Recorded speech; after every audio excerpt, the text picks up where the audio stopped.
আপনারা কারা? আর কেনই বা আমাকে এখানে বেঁধে রেখেছেন? সবটাই জানতে পারবেন মিস মৌ। তার আগে এখানে একটা সাইন করে দিন।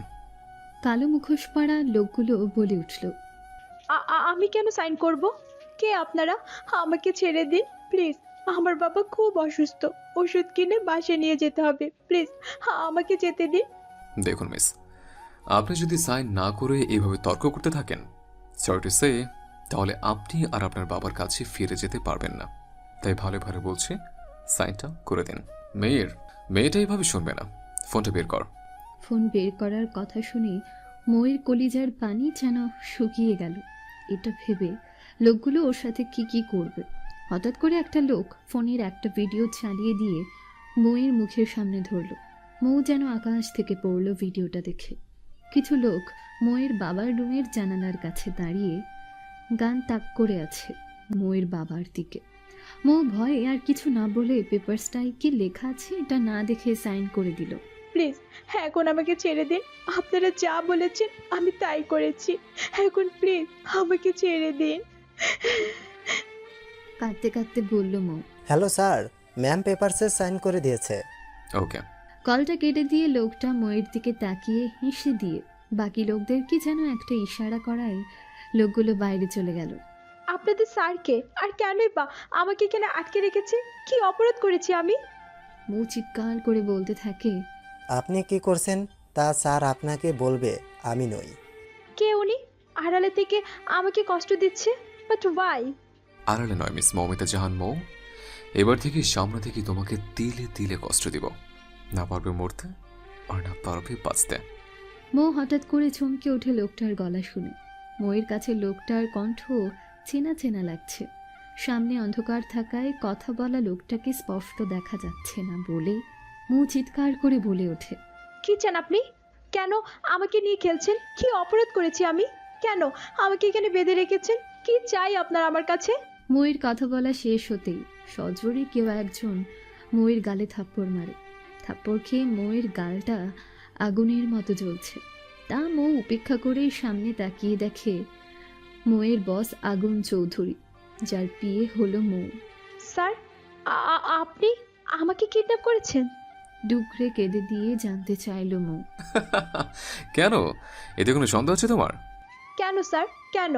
আমি কি অপরাধ করেছি যে আমাকে শাস্তি দিচ্ছেন? আগুন ময়ের কথার উত্তর না দিয়ে হাত দিয়ে ময়ের মুখ চেপে ধরে। তোর সাহস কি করে হয় আগুন চৌধুরীকে প্রশ্ন করার? এটা তোর আমার কাছে করার প্রথম ভুল, তাই মাফ করলাম। কিন্তু আগের ভুলের কোনো মাফ তুই পাবি না, তার শাস্তি তোকে পেতে হবে। সো গেট রেডি মিসেস মৌ। কথাটা বলে আগুন তার লোকদের চোখের ইশারা দিতেই তারা বাইরে চলে গেল।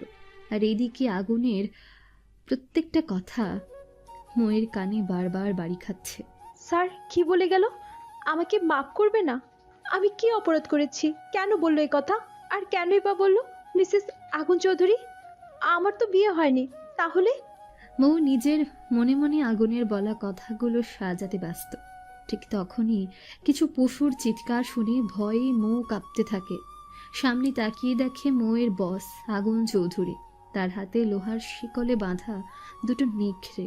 নেকড়ে দুটো মৌকে দেখে মুখ থেকে লালা ঝরাতে থাকে। মনে হয় অনেক দিন ধরে এদের না খাইয়ে রাখা হয়েছে। মৌ ভয় পেয়ে চিৎকার করতে থাকে। মৌয়ের চিৎকার শুনে আগুন পাগলের মতো হাসতে থাকে। মনে হচ্ছে মৌয়ের ভয় পাওয়াটাকে আগুন খুব মজা পাচ্ছে। কোনো মতে হাসি থামছে না আগুন। কিছুক্ষণ পর আগুন মৌ থেকে মাত্র 10 গজ দূরে নেকড়েগুলোকে শেকলের সাহায্যে আটকে রেখে আগুন মৌকে গুড নাইট বলে হাসতে হাসতে বেরিয়ে আসে রুম থেকে। কিন্তু মৌ ভয়ে পাগলের মতো চিৎকার করতে থাকে আর নেকড়েগুলো নিজেদের মতো করে চিৎকার করতে থাকে। স্যার, আমাদের জন্য নেক্সট অর্ডার কি? 2 ঘন্টা পর নেকড়ে দুটোকে রুম থেকে বাইরে বের করে নিয়ে আসবে। স্যার, মেয়েটাকে কি সে? বাকিটা বলতে পারলো না আগুনের অগ্নিদৃষ্টি দেখে। সরি স্যার, এমন ভুল আর করব না, প্লিজ ক্ষমা করে দিন। Get lost. আগুনের কথা শেষ হওয়ার আগেই লোকটা প্রাণ হাতে নিয়ে চলে গেল। এদিকে আগুন ল্যাপটপে ময়ের ভয় মাখা মুখটা দেখে মুখে যেন এক তৃপ্তির হাসি ফুটে উঠল। বাবা, আপু এখনো বাড়ি ফিরলো না কেন? এত রাত হয়ে গেল। আমিও তো তাই ভাবছি বাবা। মেয়েটা আমার কোথায় আছে, কেমন আছে, ফোন করেছিস? হ্যাঁ বাবা, অনেকবার ফোনে ট্রাই করছি কিন্তু ফোন লাগছে না, বারবার বন্ধ বলছে। মেয়েটার জন্য এবার সত্যি আমার টেনশন হচ্ছে। শত্রুর তো আর অভাব নেই। আমার কখন কোথা থেকে আমার মেয়েটাকে ক্ষতি করে দেবে। হ্যাঁ বাবা, আমি আপুর দূর থেকে খেয়াল রাখার জন্য একজন লোক রেখে দিয়েছিলাম, তাকে কল দিলেই তো হয়। তুই আসলেই একটা গভত, তাড়াতাড়ি ফোন কর। হ্যাঁ বাবা, ইমাম যতবারই লোকটিকে কল করেছে ততবারই রিং হয়ে কলটা কেটে দিচ্ছে।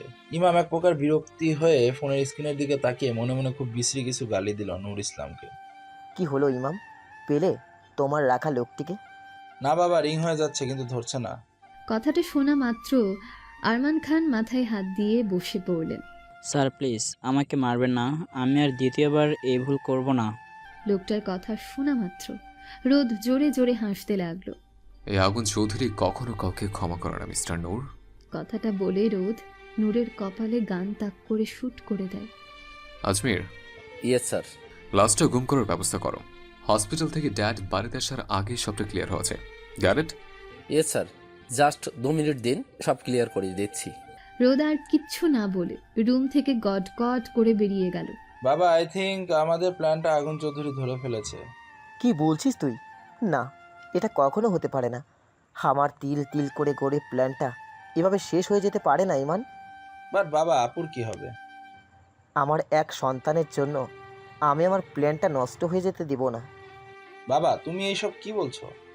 অবাক হয়ে জানতে চাইল ইমাম। সেট আপ ইমাম, এত বছরের প্ল্যানিং আমি তোমার বোনের জন্য নষ্ট করতে পারবো না ইমাম। আরমান খানের কথা শুনে স্তব্ধ হয়ে যায় ইমাম। বাবা, আপু এসব কি বলছে? বাবা তার স্বার্থের জন্য আপুকে বলি দিতে একবারও পিছু পা হচ্ছে না। ইমাম নিজের অজান্তে আরমান খানকে ঘৃণা করতে শুরু করে, যা আরমান খানের অজান্তেই। হ্যালো স্যার, ম্যাম তো ভয়ে সেন্সলেস হয়ে গেছে। এক্ষুনি নেকড়ে দুটোকে বাইরে বের করে নিয়ে যাও, right now. Yes sir. Mir নেকড়ে দুটোকে সাবধানে বাইরে নিয়ে যায়। কিছুক্ষণ পর ডক্টর এসে মুখে চেক আপ করে একটা ইঞ্জেকশন দিয়ে চলে যায়। হ্যালো স্যার, ডক্টর এসে ম্যামকে চেক আপ করে গেছে। ম্যাম ঠিক আছে। ওকে, আমি কিছুক্ষণ পর আসছি, ততক্ষণ ময়ূর পাশে থাকবে। Okay? Okay sir. Agun, my son. Yes dad, how are you dad? Ariyan চৌধুরীকে জড়িয়ে ধরে বলল Agun. I am absolutely fine, but তোমাকে দেখে মনে হচ্ছে না তুমি ঠিক আছো। সন্দেহের দৃষ্টিতে তাকিয়ে রইল আরিয়ান চৌধুরী। আগুন আরিয়ান চৌধুরীর থেকে দৃষ্টি সরিয়ে অন্যদিকে তাকিয়ে বলতে লাগলো। ড্যাড, আমি আমার মন পাখিকে খুঁজে পেয়েছি। কথাটা বলে থেমে যায় আগুন। আগুন, মাই সান, আমি জানি তোমার মনের ভেতর কি চলছে, বাট তোমাকে আমি আবার স্মরণ করিয়ে দিচ্ছি, তোমার আর তোমার বোনের সাথে যা হয়েছে তাতে মৌ মামনির কোনো হাত ছিল না। সে তখন নিতান্ত খুব ছোট ছিল। আমি ওকে কখনো দোষী ভাবতে পারবো না আগুন। কিন্তু হ্যাঁ, আরমান খানকে কখনো ক্ষমা করিস না। ওকে ততটাই কষ্ট দিয়ে মারবি যতটা কষ্ট আমার ছোট্ট মেয়ে ইমুকে দিয়েছে। কথাটা বলার সময় আরিয়ান চৌধুরীর গলা ধরে এলো। আগুন আরিয়ান চৌধুরীকে জড়িয়ে ধরে বলে, ড্যাড ইউ নো মে, আমি যখন কোনো কাজে হাত লাগাই সেটা সাকসেসফুল না হওয়া পর্যন্ত ছাড়ে না। আর এইখানে তো আমার কলিজে হাত দিয়েছে আরমান খান। ওর জন্য আমার বোনটা 15টা বছর ধরে হসপিটালে বেডে শুয়ে আছে, তাকে আমি ছেড়ে দিব? এটা তুমি ভাবলে কি করে ড্যাড? আগুন, তোমাকে আমি থামাতে আসিনি, তোমাকে অ্যালার্ট করে দিতে এসেছি ডিয়ার। মানে কি বলছো ড্যাড? আগুন, আরমান খান খুব চালাক লোক। নিজের ক্ষতি হতে পারে এটা যদি বুঝতে পারে তাহলে নিজের সন্তানকে বিপদে ঠেলে দিতেও পিছুপা হবে না। ও আমার বিশ্বাসের সুযোগ নিয়ে আমাকে ঠকিয়েছে। আমার ফুলের মতো মেয়েটাকে কোমায় হসপিটালে পড়ে আছে শুধু মাত্র এই জঘন্য লোকটার জন্য। ড্যাড আই প্রমিস, আরমান খানের এমন মর্মান্তিক মৃত্যু দিব যা ও কখনো ভাবতে পারবে না। কথাটা বলে আগুনের ঠোঁটের কোণে বাঁকা হাসি ফুটে উঠল। আগুন, আমি কালই ইউকে ব্যাক করছি। ইমুকে নিয়ে সব অ্যারেঞ্জমেন্ট কমপ্লিট, জাস্ট তোমাকে ইনফর্ম করার ছিল তাই। ওকে ড্যাড, বাট মম কোথায়? হসপিটালে ইমুর হাত ধরে বসে আছে। কথাটা বলে দীর্ঘ নিঃশ্বাস ফেলল আরিয়ান চৌধুরী। ড্যাড তুমি রেস্ট করো, আমি আসছি। আগুন বেরোতে যাবে তখনই আরিয়ান চৌধুরী বলে ওঠে, আগুন, আসার সময় আমার বৌমাকে সাথে নিয়ে আসবি। অনেক হয়েছে শাস্তি, যা ওর পাওনা তাই দিয়েছিস ওকে। আমি যেন এমনটা আর না শুনি ওকে। Yes dad. আগুন পৃথিবীতে কাউকে ভয় না করলেও আরিয়ান চৌধুরীকে প্রচণ্ড শ্রদ্ধা করে ভালোবাসে, তাই আরিয়ান চৌধুরী কোনো কথা ফেলতে পারে না আগুন। আগুন মাথা নিচু করে রুম থেকে বেরিয়ে গেল। ইমাম, যত তাড়াতাড়ি সম্ভব জামা কাপড় প্যাকিং করে নাও, আমরা এক্ষুনি বের হব। বাট বাবা, এখন আমরা কোথায় যাব? তুমি তো জানো বাবা, সামনে আমার এক্সাম। তাহলে বাকি কথা বলার আগেই আরমান খান সজোরে ইমামের গালে একটা থাপ্পড় বসিয়ে দিল। ইমাম গালে হাত দিয়ে তাকিয়ে আছে আরমান খানের দিকে। ইমাম, তুই ভালো করেই জানিস আমি এক কথা দুবার পছন্দ করি না, তারপরেও মুখে মুখে তর্ক করে যাচ্ছিস, তাই এটাই তোর শাস্তি। আর একটা কথা শুনে রাখ, আজ থেকে তোর বোন মরে গেছে আমাদের কাছে, কারণ ও এখন থেকে আগুন চৌধুরীর হাতে মুঠোয়। ও যেভাবে চাইবে মৌকে সেভাবেই নাচাবে, ওকে কখনো মুক্তি দেবে না আগুন চৌধুরী। তাই তোর জন্য এটাই ভালো হবে, তুই তোর বোনকে ভুলে যাবি। বাবা তুমি নো মোর ওয়ান্ট, ইমাম গো। ইমাম কি বলবে ভাষা খুঁজে পাচ্ছে না। নিজের ছেলে মেয়েকে নিজের লোভ হিংসার আগুনে ফেলতে দুবার ভাবলো না? এ কেমন বাবা? সরি মন পাখি, তোমাকে এত কষ্ট দেওয়ার জন্য। ময়ের সারা মুখে চুমু দিয়ে আগুন কথাগুলো বলতে থাকলো, কিন্তু ময়ের এখনো জ্ঞান ফিরে না আসায় আগুনের কথাগুলো ময়ের কান পর্যন্ত পৌঁছালো না। আগুন মৌকে পাঁজা কোলে নিয়ে গাড়িতে শুয়ে দিয়ে আস্তে আস্তে ড্রাইভ করে চৌধুরী মেনশনে দিয়ে আসলো। নীলা জোরে চিৎকার করে ডাকতে থাকলো আগুন। আগুনের চিৎকার শুনে নীলা দৌড়ে আসে আগুনের সামনে। স্যার স্যার কি হয়েছে? আগুন নীনার কথা শুনে দাঁতে দাঁত চেপে বলে, এখন রুমে হালকা গরম পানি নিয়ে আয়, আর যদি দেরি হয় তো তোদের কি অবস্থা করবো বুঝতে পারছিস। এক্ষুনি আনছি স্যার। কথাটা বলেই নীলা দৌড়ে কিচেনে চলে গেল। আগুন মৌকে ও রুমে এনে শুয়ে দেয়। তার কিছুক্ষণ পর নীলা একটা বড় বোলে করে গরম পানি নিয়ে আসে। আগুন নীলাকে জিজ্ঞেস করে, পানি কতটা গরম নীলা? স্যার আপনি যেমনটা বলেছিলেন ঠিক তেমনটাই। ভয় ভয় বলল নীলা। ও তাই বুঝছি। ভয় বলল নীলা। কথাটা বলেই নীলার হাত ধরে গরম পানিতে চেপে ধরে। পানি গরম থাকায় নীলার হাত পুড়ে যায়, যন্ত্রণায় চিৎকার করতে থাকে। ঠিক সে সময় ময়ের জ্ঞান ফিরে আসতেই আগুনের করা কর্মকাণ্ড দেখে ভয় আবার জোরে চিৎকার দিয়ে বেড থেকে নেমে দৌড়ে পালাতে যাবে। তখনই আগুন ময়ের হাতটা শক্ত করে ধরে ফেলে। মৌ ঘুরে আগুনের দিকে তাকাতে ময়ের হাত পা কাঁপতে লাগলো। আগুনের এমন ভয়ঙ্কর রূপ দেখে তোমার সাহস কি করে হয় আমার অনুমতি ছাড়া এই রুম থেকে বের হবার? প্রচন্ড রেগে কথাগুলো বলতে থাকে আগুন। স্যার, আমি বাড়ি যাব, বাবা ভাইয়ের কাছে যাব, প্লিজ আমাকে যেতে দিন। কান্না করতে করতেই বলতে থাকে মৌ। তাই নাকি মিসেস আগুন চৌধুরী? এই বাড়ি কেন, এই রুমের বাইরে এক পা ফেলে দেখো, তোমার পাখিটা আমি তোমার বাবা ভাইকে পার্সেল করে পাঠিয়ে দেব।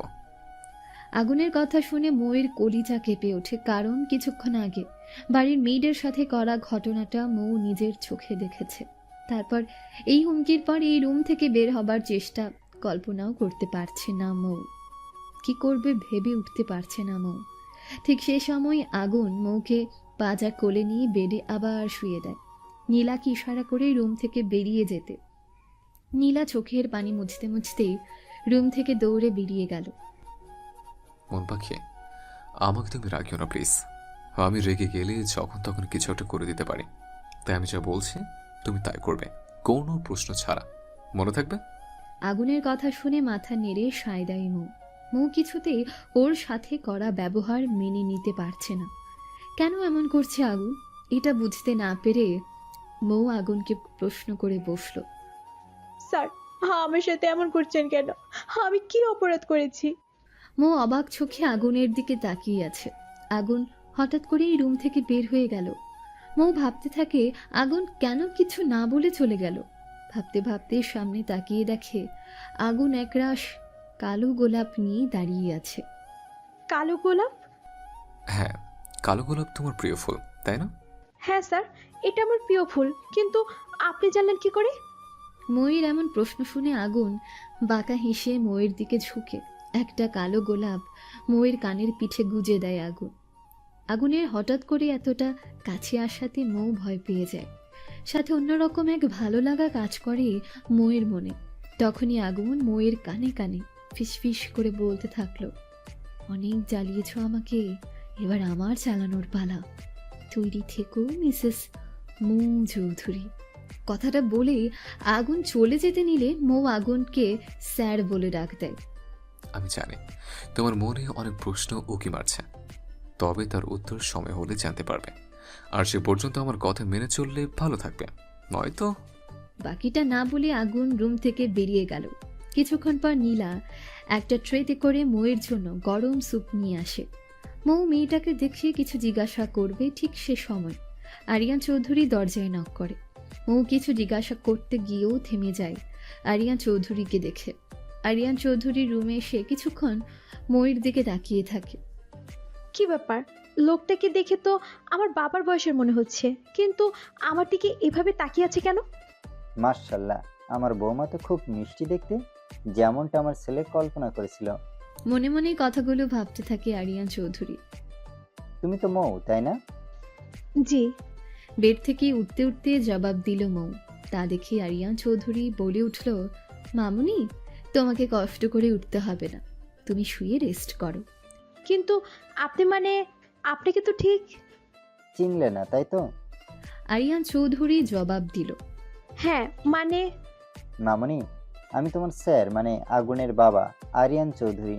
কথাটা শোনা মাত্র মৌ বেড থেকে উঠে দাঁড়িয়ে সরি বলতে লাগলো। মামনি, তুমি বেড থেকে উঠছো কেন? আর সরি বা বলছো কেন? এত ভয় পাবার কিছু নেই, এই যে স্যুপ রাখা আছে, তুমি এখনো খাওনি কেন? কোনো ব্যাপার না, আমি খাইয়ে দিচ্ছি। না স্যার, আপনাকে কষ্ট করতে হবে না, আমি নিজে খেয়ে নিচ্ছি। মৌ স্যুপের বোলটা হাতে নিতে আরিয়ান চৌধুরী মৌকে থামিয়ে দিয়ে স্যুপের বোতলটা হাতে নিয়ে চামচে খানিকটা স্যুপ নিয়ে মৌয়ের মুখের সামনে ধরে। কি রে মামনি, আজ আমি যদি তোর বাবা হতাম তাহলে কি এভাবে আমার হাতে না খেয়ে ফিরিয়ে দিতে পারতি? মৌ কথাটা শুনে চোখ ভরে এলো, কারণ আরমান খান কখনো মৌকে ভালোবেসে খাইয়ে দেয়নি, উল্টো খুব খারাপ ব্যবহার করত মৌয়ের সাথে। মৌয়ের চোখে পানি দেখে আরিয়ান চৌধুরী স্যুপের বোলটা রেখে সরি বলে যেতে নিলে মৌ বলে ওঠে, স্যার। সরি রে মামনি, আমি হয়তো তোমার উপর একটু বেশি অধিকার খাটিয়ে ফেললাম। আসলে কি জানো মামনি, আজ আমার ছোট মেয়েটা সুস্থ থাকলে হয়তো তোমার মতোই হতো। কথাটা বলতে বলতে আরিয়ান চৌধুরীর চোখ দিয়ে অঝরে পানি পড়ছে। মৌ কিছু না বলে আরিয়ান চৌধুরীকে বলে, ও আচ্ছা, তাহলে আমি কেউ না স্যার। এই তো বললেন আপনার ছোট মেয়ের মতো, তাহলে এখন আমাকে না খাইয়ে দিয়ে কোথায় যাচ্ছে? হুম হুম। আরিয়ান চৌধুরী মুখে হাসি নিয়ে পুরো স্যুপটা মৌয়ের পাশে বসে খাইয়ে দিল। খাওয়া শেষ হতেই মৌ আরিয়ান চৌধুরীকে বলে, স্যার, আপনি এত ভালো, কিন্তু আপনার ছেলে মানে আগুন স্যার এতটা ভয়ঙ্কর কেন? আমার সাথে এমন করছে কেন? আর আমাকে বা মিসেস আগুন চৌধুরী বললো কেন? মৌয়ের এমন প্রশ্ন শুনে আরিয়ান চৌধুরীর মুখ কালো হয়ে গেল, কারণ মৌয়ের কাছে আসার আগেই আগুন পরিষ্কার করে বলে দিয়েছিল মৌয়ের কোনো প্রশ্নের উত্তর যেন উনি না দেয়। এখন কি বলবে মৌকে, সেটাই ভেবে যাচ্ছে আরিয়ান চৌধুরী। ড্যাড। আরিয়ান চৌধুরী আগুনকে দেখে যেন স্বস্তির নিঃশ্বাস ফেলল। এখন যদি আগুন না আসতো তাহলে নির্ঘাত সত্যি কথাটা মৌকে জানিয়ে দিত আরিয়ান চৌধুরী। ড্যাড, তোমাকে এখনই নিচে যেতে হবে, কিছু জরুরি ফাইলে তোমার সিগনেচার প্রয়োজন। আগুনের কথা শেষ হতেই আরিয়ান চৌধুরী রুম থেকে বেরিয়ে যেতে আগুন রুমের দরজা লক করে দেয়। এটা দেখে মৌ ভয়ে ঘামতে থাকে। আগুন মৌয়ের ভয়টাকে আরেকটু বাড়িয়ে দেওয়ার জন্য শার্টের বোতাম খুলতে খুলতে মৌয়ের দিকে এগিয়ে আসতে থাকে। মৌ আগুনের শার্ট খুলতে দেখে ভয়ে বেডের চাদর গায়ে জড়িয়ে নিয়ে ভয় কাঁপতে থাকে। স্যার প্লিজ, আমার এমন সর্বনাশ করবেন না, আমাকে বাড়ি ফিরতে দিন। এমন মোমেন্টে মৌয়ের কথা শুনে আগুন তেড়ে এসে হাত দিয়ে মৌয়ের মুখটা চেপে ধরে। তোকে আমি আগেও বলেছি আমার রাগ তুলবি না, তাহলে সেটা তোর জন্য ভালো হবে না। কিরে বলিনি আমি? শক্ত করে মুখ চেপে ধরায় মৌ ব্যথায় কিচ্ছু বলতে পারছে না, শুধু কেঁদে যাচ্ছে। হঠাৎ করেই আগুন মৌকে জড়িয়ে ধরে। মৌ অনেক চেষ্টা করেও নিজেকে আগুনের থেকে ছাড়াতে না পেরে শান্ত হয়ে যায়। আগুন মৌকে ছেড়ে দিয়ে ওয়াশরুমে ঢুকে যায়। এদিকে মৌ কিছুতেই বুঝতে পারছে না কি হচ্ছে ওর সাথে। বাড়িতে যে একটা ফোন করবে সে উপায়ও নেই, কারণ মৌয়ের ফোন আগুনের কাছে। মৌ বেডের এক কোণায় জড়সড় হয়ে বসে ভাবছে 1 বছর আগের ঘটনা। মৌ, আর কতদিন আমার ঘাড়ে বসে খেয়ে যাবি? যা, এবার একটা চাকরি বাকরি করে আমাকে উদ্ধার কর। বাবা, তুমি এভাবে কেন কথা বলছো? আমি তো চেষ্টা করে যাচ্ছি। চাকরি না পেলে কি করব বলো?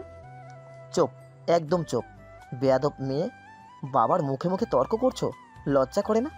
একটা কথা কান খুলে শোন, এই মাস পর থেকে যদি আমার হাতে টাকা না আসে তাহলে তোমাকে আমার বন্ধুর ছেলে মাহিমের সাথে বিয়ে দিয়ে দেব। বাবা, কি বলছো তুমি এসব? তুমি ভালো করেই জানো মাহিম ভাই কতটা খারাপ একটা ছেলে। নেশা ছাড়া 1 মিনিটও থাকতে পারে না। রাস্তায় মেয়েদের দেখলে টিস করে, ইপটিজিং করে। এমন খারাপ ছেলের সাথে তুমি আমাকে বিয়ে দিতে চাও? হ্যাঁ, বিয়ে দিয়ে দেব। আমার কাছে টাকাই সব। তোকে ওর কাছে বিয়ে দিলে নগদ 10 লাখ টাকা দেবে বলেছে আমাকে। এখন তুই বল কি করবি? চোখের পানি মুছতে মুছতে বলল মৌ। বাবা, আমি আগামী মাস থেকে তোমার হাতে টাকা তুলে দিব, কিন্তু তার বিনিময়ে দয়া করে ওই লম্পট মাহিমের সাথে আমার বিয়ের কথা দিও না। ঠিক আছে, তবে মনে রাখিস আগামী মাস থেকে তুই আমাকে টাকা দিবি। কথাটা বলে আরমান খান বাড়ি থেকে বেরিয়ে পড়ল। ঠিক সে সময় মৌয়ের ছোট ভাই ইমাম এসে বলল, আপু দেখো না, আজ আবার তোর নামে 1000টা কালো গোলাপ দিয়ে গেল। মৌ পিছনে তাকিয়ে দেখে সত্যি আজও 1000টা কালো গোলাপ এসেছে, কিন্তু কে দিয়ে যাচ্ছে, কেন দিচ্ছে তা মৌ নিজেও বুঝতে পারছে না। আপু, কয়েক বছর ধরে প্রতিদিন 1টা 2টা 3টা করে 1000টা কালো গোলাপ তোর নামে আসছে, কিন্তু কে দিচ্ছে সে বিষয়ে এখনো জানতে পারলাম না তো। ইমাম, এটা তো আমিও জানি না কে করেছে। আর এটা সে জানলো কি করে, আমার প্রিয় ফুল কালো গোলাপের কথা? যাই হোক ইমাম, আমি বের হচ্ছি। কিছু চাকরির ইন্টারভিউ দেওয়া আছে। ভাগ্য ভালো থাকলে চাকরিটা হয়ে যাবে আজ। বেস্ট অফ লাক আপু। Thank you. মৌ রুমে গিয়ে ড্রেস চেঞ্জ করে কালো রঙের একটা 3 পিস পরে নিয়ে তার উপর ক্রিম কালারের ওড়না দিয়ে হিজাবটা বেঁধে নিয়ে ব্যাগ নিয়ে বেরিয়ে পড়ে। ইমাম, মৌয়ের পিছনে ও কোথায় যায় কি করে সব ইনফরমেশন আমার চাই। কিন্তু বাবা, আপুর পিছু নেওয়া প্রয়োজন কেন? সেটা তোমার না জানলেও চলবে। তোমাকে যা বললাম তাই করো। আদার ইয়াস, আমি অন্য কিছু করতে বাধ্য হব। না বাবা, চাচ্ছি। প্রথম ইন্টারভিউটা ভালোই হলো, কিন্তু মনে হয় না ওখানে আবার চাকরিটা হবে। এখন আজকের মতো লাস্ট ইন্টারভিউটা দিব।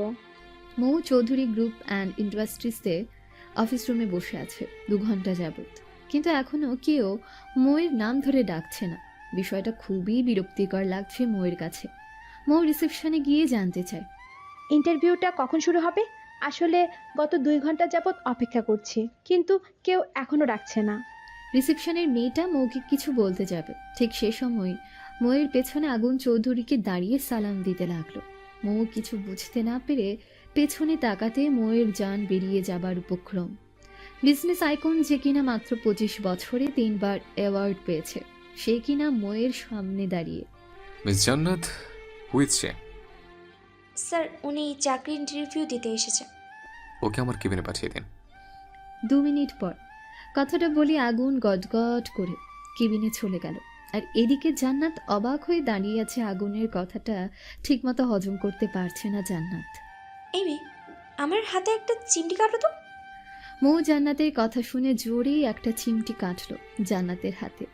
জান্নাত কপাল কুঁচকে মৌকে বলল, মিস মৌমিতা জাহান মৌ, আপনি প্রথম কোনো মেয়ে যে কিনা সরাসরি আগুন চৌধুরীর সাথে সরাসরি কথা বলার সুযোগ পাচ্ছেন। দাঁড়িয়ে আছেন কেন? ডান দিকে সোজা স্যারের কেবিন। মৌ কিছু না বলে ব্যাগটা নিয়ে সোজা আগুনের কেবিনের সামনে গিয়ে দরজায় নক করে। May I coming sir? Yes. তো মিস মৌমিতা জাহান মৌ, আপনার সার্টিফিকেটগুলো দিন। মৌ ব্যাগ থেকে সার্টিফিকেটগুলো বার করে আগুনের টেবিলের উপর রাখে। আগুন সার্টিফিকেটগুলো একবার ভালো করে দেখে, একটা ফাইলে সাইন করতে বলে মৌকে। মৌ পেপারসটা না দেখেই সাইন করে দেয়। ততক্ষণে আগুন লাইটার বের করে জ্বালিয়ে দিল মৌয়ের সার্টিফিকেটগুলো। এটা দেখে মৌ চিৎকার করে ওঠে, স্যার, স্যার আপনি এটা কি করছেন? কেন পোড়াচ্ছেন? আর সার্টিফিকেটগুলো? হাত দিয়ে আগুন নেভাতে নেভাতে বলতে লাগলো মৌ। আগুন মৌয়ের কথা তোয়াক্কা না করে ল্যান্ডলাইনে ফোন করে ম্যানেজারকে আসতে বলে। স্যার আসবো? ইয়েস, আজ থেকে আমার নতুন বিয়ে এই যে মৌমিতা জাহান মৌ। ওনাকে ওনার অ্যাপয়েন্টমেন্ট লেটার দিয়ে দেবেন আর আগামীকাল থেকে চাকরিতে জয়েন করবে। Okay sir. এখন যেতে পারেন। মৌ কি বলবে ভেবে পাচ্ছে না। সার্টিফিকেটগুলো পুড়ে ছাই হয়ে পড়ে রইল নিচে। প্রথম দিন মৌয়ের সাথে যা হলো, মৌ ভাবছে চাকরিটা করবে না। ততক্ষণে মৌয়ের ভাবনাটা ভেঙে দিয়ে আগুন বলে উঠল, চাকরি ছাড়া চিন্তা কখনো মনে এলো না, কারণ এই অফিস ছাড়া অন্য কোথাও তোমার চাকরি হবে না, বিকজ সার্টিফিকেট ছাড়া কোনো কোম্পানি তোমাকে চাকরিতে রাখবে না। আগুনের কথা শুনে মৌ যেন রাগে ফেটে পড়েছে। দেখুন স্যার, আপনি কাজটা মোটেও ঠিক করেননি। এভাবে আমার ক্ষতি না করলেও পারতেন। আমি চলে যাচ্ছি। ও, আরেকটা কথা, আমি অন্য কোথাও চাকরি করতে পারি বা না পারি, কিন্তু আপনার এখানে চাকরি আমি করব না। যে অফিসে এমন অসভ্য বাজে খারাপ বস থাকে সেখানে তো একদমই না। মৌ বেরিয়ে যেতে নিলে খেয়াল করলো দরজা খুলছে না। অনেক চেষ্টা করেও খুলতে না পেরে পেছনে আগুনের দিকে তাকাতেই দেখে আগুন মুখ বাঁকিয়ে হাসছে। মৌ এতক্ষণে বুঝতে পারলো দরজা না খোলার পেছনে এই বাজে লোকটার হাত আছে। মৌ আগুনকে কিছু বলতে যাবে, ঠিক তখনই আগুন চেয়ার ছেড়ে দাঁড়িয়ে মৌয়ের দিকে এগোতে লাগলো। মৌ এতক্ষণ রেগে থাকলেও এখন বেশ ভয় পাচ্ছে আগুনকে দেখে। স্যার প্লিজ, আমি এখানে চাকরি করতে চাই না। আপনি আমাকে যেতে দিন প্লিজ। ওকে, যেতে দিব। তার আগে এতে দেখো এখানে কি লেখা আছে। পেপারসটা মৌয়ের হাতে ধরিয়ে দিয়ে মৌ বেশ কয়েকবার পেপারসটা ভালো করে দেখলো। দেখে এখন মৌয়ের ইচ্ছে করছে এখানে হাত পা ছড়িয়ে দিয়ে কাঁদতে, কিন্তু তা করতে পারছে না। মৌ অসহায় দৃষ্টিতে আগুনের দিকে তাকিয়ে থেকে বলল, স্যার আমি চাকরিটা করব। মাথা নিচু করে মৌয়ের মুখে কথাটা শোনা মাত্র আগুনের ঠোঁটের কোণে হাসি ফুটে উঠল। আগুন আবার তার চেয়ারে বসে পড়ল। তো মিস মৌ, এতক্ষণে বুঝতে পারছেন এখন আপনার কিছু করার নেই। আপনি যে পেপারস না দেখে সাইন করে দিয়েছেন সেটা স্পষ্টভাবে লেখা আছে 1 বছর আগে যদি আপনি চাকরি ছাড়তে চান তাহলে 1 কোটি টাকা জরিমানা দিয়ে চাকরি ছাড়তে হবে। এখন বাড়ি ফিরে যান আর যাওয়ার সময় অ্যাডভান্স স্যালারিটা নিয়ে যাবেন। নাও গো। মৌ দরজার দিকে তাকাতে দেখে দরজাটা খোলা। মৌ দ্রুত কেবিন থেকে বেরিয়ে অফিসের বাইরে যেতে নিল। ম্যানেজার পেছন থেকে ডাক দেয়। মৌ দাঁড়িয়ে যায়। ম্যানেজার ছুটে এসে দুটো খাম মৌয়ের হাতে ধরিয়ে দিয়ে চলে যায়। মৌ আর না দাঁড়িয়ে রিকশায় করে বাড়িতে চলে আসে। মৌ, এত দেরি হলো কেন বাড়িতে ফিরতে? বাড়িতে ঢুকতে মৌকে প্রশ্ন করে আরমান খান। বাবা, আমি আজ চাকরি পেয়েছি। কথাটা শোনা মাত্র আরমান খানের চোখ দুটো খুশিতে চিকচিক করে উঠল। সত্যি বলছিস? কত টাকা স্যালারি? মৌ জানতো ওর বাবা এটাই আগে জানতে চাইবে, তাই কথা না বাড়িয়ে অ্যাডভান্স টাকার খামটা আরমান খানের দিকে এগিয়ে দিতে ছো মেরে খামটা নিয়ে নেয় আরমান খান। খাম খুলে দেখে 50,000 টাকা। এত টাকা? তুই মনে হয় অনেক ক্লান্ত। যা রুমে যা, আমি খাবার বেড়ে নিয়ে আসছি। মৌ যেন আকাশ থেকে পড়ল আরমান খানের কথা শুনে। যে বাবা মা মরে যাওয়ার পর ভালো করে কথা বলে না, নিজের হাতে খাবার বেড়ে দেওয়া তো দূরে থাক, আজ হাতে কিছু টাকা দেওয়াই এত ভালোবাসা। মৌ রুমে যেয়ে শাওয়ার নিয়ে বেলকনিতে দাঁড়িয়ে চুল মুছতে থাকে। তখন হঠাৎ করে সামনের ফ্ল্যাটে চোখ পড়তেই মৌয়ের 2 চোখ যেন আটকে গেল, কারণ মৌয়ের মুখোমুখি আর কেউ না, আগুন দাঁড়িয়ে আছে। মৌয়ের দিকে টেরি স্মাইল দিয়ে ইতিমধ্যে মৌয়ের হাত পা কাঁপতে শুরু হয়ে গেছে।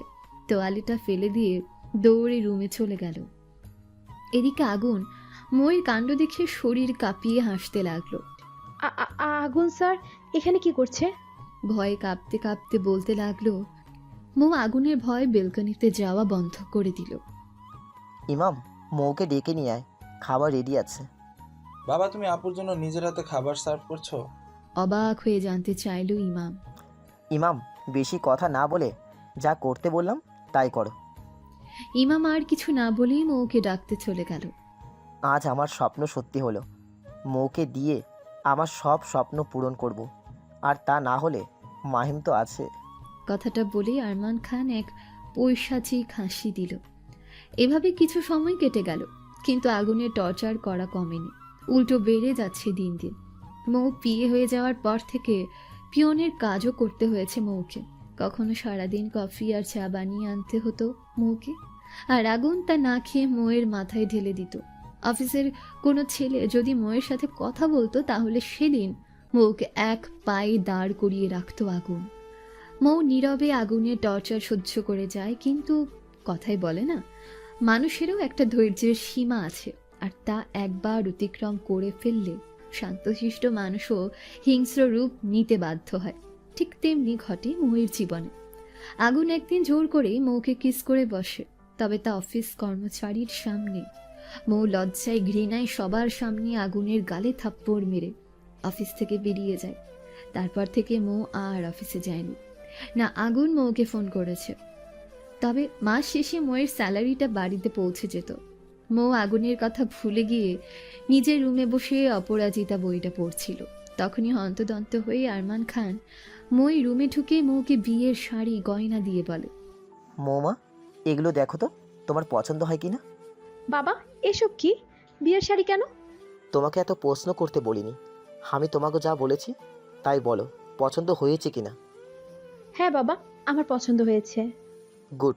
শোনো মৌ, আগামী মাসের 5 তারিখে তোমার আর মহিমের বিয়ে ঠিক করেছি। আরমান খানের কথা শুনে মৌ যেন সব কথা হারিয়ে ফেলেছে। কি বলবে বুঝতে পারছে না, শুধু এটাই ভেবে যাচ্ছে যে করেই হোক এই বিয়ে হওয়ার আগেই পালাতে হবে। মৌ, এটা স্বপ্ন ছিল। জি বাবা, বলো। প্রত্যেক দিন যে এত কালো গোলাপ আসে, কে পাঠায় এটা কি তুই জানিস? না বাবা, আমি সত্যি জানি না কে এই ফুলগুলো পাঠায়। মৌয়ের কথা শুনে আরমান খান যেন এক স্বস্তির নিঃশ্বাস ফেলল। যাক, তাহলে মৌ এখনো কিছু জানে না যে কে পাঠাচ্ছে এই ফুলগুলো। আগুন চৌধুরী, তুমি চলো ডালে ডালে, আর আমি চলি পাতায় পাতায়। কি ভেবেছো তুমি? মৌকে যে তুমি কালো গোলাপগুলো পাঠাও তা আমি জানি না। হ্যাঁ, আমি জানি, কিন্তু মৌ জানে না, কারণ এই 15 বছরের স্মৃতি থেকে তোমাকে আমি মুছে ফেলেছি। হা হা হা হা হা। আরমান খান নিজের মনে মনে হাসতে লাগলো, আর এদিকে মৌ গভীর চিন্তায় তলিয়ে গেল। মৌ কিছুতেই মাহিমকে বিয়ে করতে চায় না, কারণ মাহিম যতবার ওর সামনে এসেছে ততবার ওর দিকে অদ্ভুত এক নোংরা দৃষ্টি দিয়ে তাকিয়ে থাকতো। অনেকবার আরমান খানকে বলেও কিছু হয়নি। মৌয়ের কথাগুলো ইগনোর করতো আরমান খান। বাবা তুমি এখানে? ড্রয়িং রুমে চলো, মাহিম ভাই আর ওনার বাবা মা এসেছেন। ইমামের মুখে কথাটা শুনে এক মুহূর্ত দেরি না করে রুম থেকে বেরিয়ে গেলেন, আর যাওয়ার আগে মৌকে রেডি হতে বলে চলে গেলেন। আপু। বলো। চোখে পানি নিয়ে, আপুরে, তুই কোথাও পালিয়ে যা না, এই নরকে তোকে আর থাকতে হবে না। কথাটা বলে ইমাম চলে গেল। কিছুক্ষণ পর মৌয়ের ডাক পড়তে মৌ শাড়ি পরে মাহিমের বাবা মায়ের সামনে যায়। তারা মৌয়ের সাথে কথা বলে, কিন্তু অন্যদিকে একজোড়া চোখ মৌয়ের দিকে তাকিয়ে আছে নোংরা লোলুপ দৃষ্টিতে। তা মৌ ঠিক বুঝতে পেরে তাড়াতাড়ি মাহিমের বাবা মায়ের কাছ থেকে বিদায় নিয়ে রুমে চলে আসে মৌ। রুমের দরজায় লক করে এসে পরনের শাড়ি টেনে নিজেই খুলে ফেলে। ফ্লোরে হাত পা ছড়িয়ে দিয়ে কাঁদতে লাগলো। মা, তুমি শান্তি পাচ্ছ তো আমাকে এভাবে দেখে? কেন বলো মা, কেন তুমি মরে যাওয়ার পর আমাকে সাথে নিলে না? কেন বলো? আমি কি খুব খারাপ মেয়ে মা? তার জন্য আমাকে এমন শাস্তি দিলে কেন মা? কেন আমার সাথে এমন কেন হয়? কি অপরাধ করেছি আমি, যার কারণে আমাকে একা রেখে এভাবে স্বার্থপরের মতো চলে গেলে?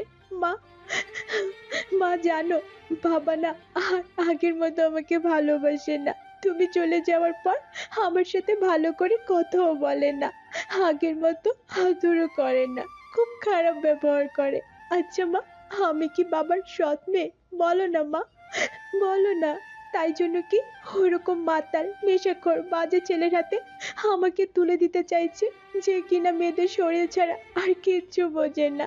মা গো, তুমি মরে যাওয়ার সময় আমাকে কেন সাথে নিয়ে নিলে না মা? কেন নিলে না, কেন?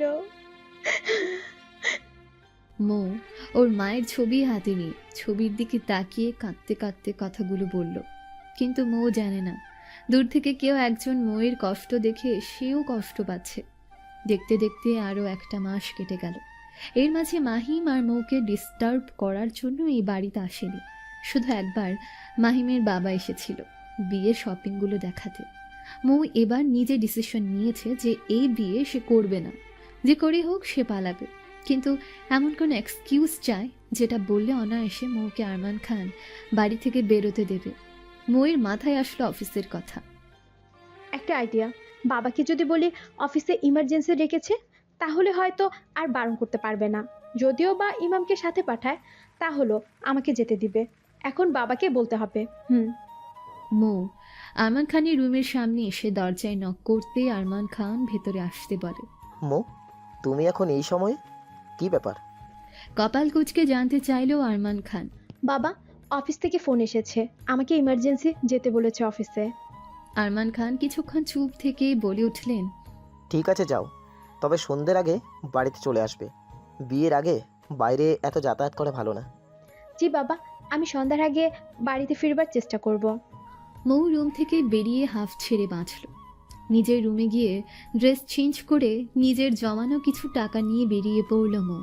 কিন্তু ভাগ্যের কি নির্মম পরিহাস, বাড়ি থেকে বের হয়ে কিছু দূর যেতেই একটা প্রাইভেট কার সামনে থামিয়ে একটা রুমাল দিয়ে মৌয়ের মুখ চেপে ধরে।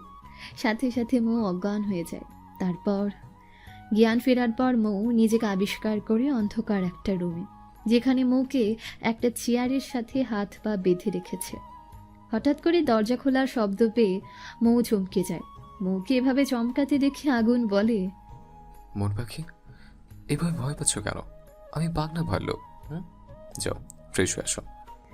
আগুনের কোনো কথাই যেন মৌয়ের কানে পৌঁছাচ্ছে না। মৌ যেন কোনো এক ঘোরের ভেতর যাচ্ছে। আগুন মৌকে নিশ্চুপ দেখে রেগে যায়। হুট করে মৌকে কোলে তুলে নিয়ে ওয়াশরুমে ঢুকে যায় আগুন। কি করছেন কি স্যার? আমাকে নামিয়ে দিন প্লিজ। এদিকে মৌ চোখ বন্ধ করে কথাগুলো বলতে থাকলো। আগুনের প্রথমে রাগ হলেও এখন বেশ মজা পাচ্ছে মৌয়ের কাণ্ড দেখে। আগুন বেশ বুঝতে পারছে, শুধু টাওয়েল পরা দেখে মৌ চোখ বন্ধ করে আছে। আগুন শাওয়ারের নিচে মৌকে দাঁড় করিয়ে শাওয়ার অন করে দিল। মৌয়ের সাথে সাথে আগুনও আবার ভিজতে লাগলো। স্যার, আমার ঠান্ডা লাগছে, প্লিজ শাওয়ার অফ করুন। আগুন শুধু মৌয়ের কাঁপা কাঁপা ঠোঁটের দিকে তাকিয়ে আছে।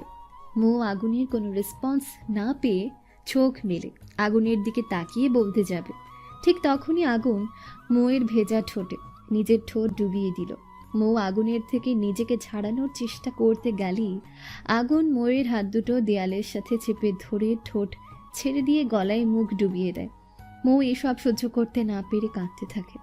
হঠাৎ করেই আগুনের ঘোর কাটতেই এক ঝটকায় মৌর থেকে নিজেকে ছাড়িয়ে নেয় আগুন। মৌর সাথে সাথে বসে পড়ে কাঁদতে থাকে। আগুন কিছু না বলে রুমে গিয়ে কভার থেকে আগুনের একটা শার্ট আর ট্রাউজার নিয়ে ওয়াশরুমে ঢুকে যায়। আমিও সহ্য করতে পারছি না স্যার, প্লিজ আমাকে মুক্তি দিন প্লিজ। আগুন মৌয়ের কথার কোনো তোয়াক্কা না করে মৌয়ের শরীর থেকে কাপড় টেনে ছিঁড়ে ফেলে শার্ট আর ট্রাউজার পরিয়ে দিল। মৌয়ের কোনো কথাই শুনল না আগুন।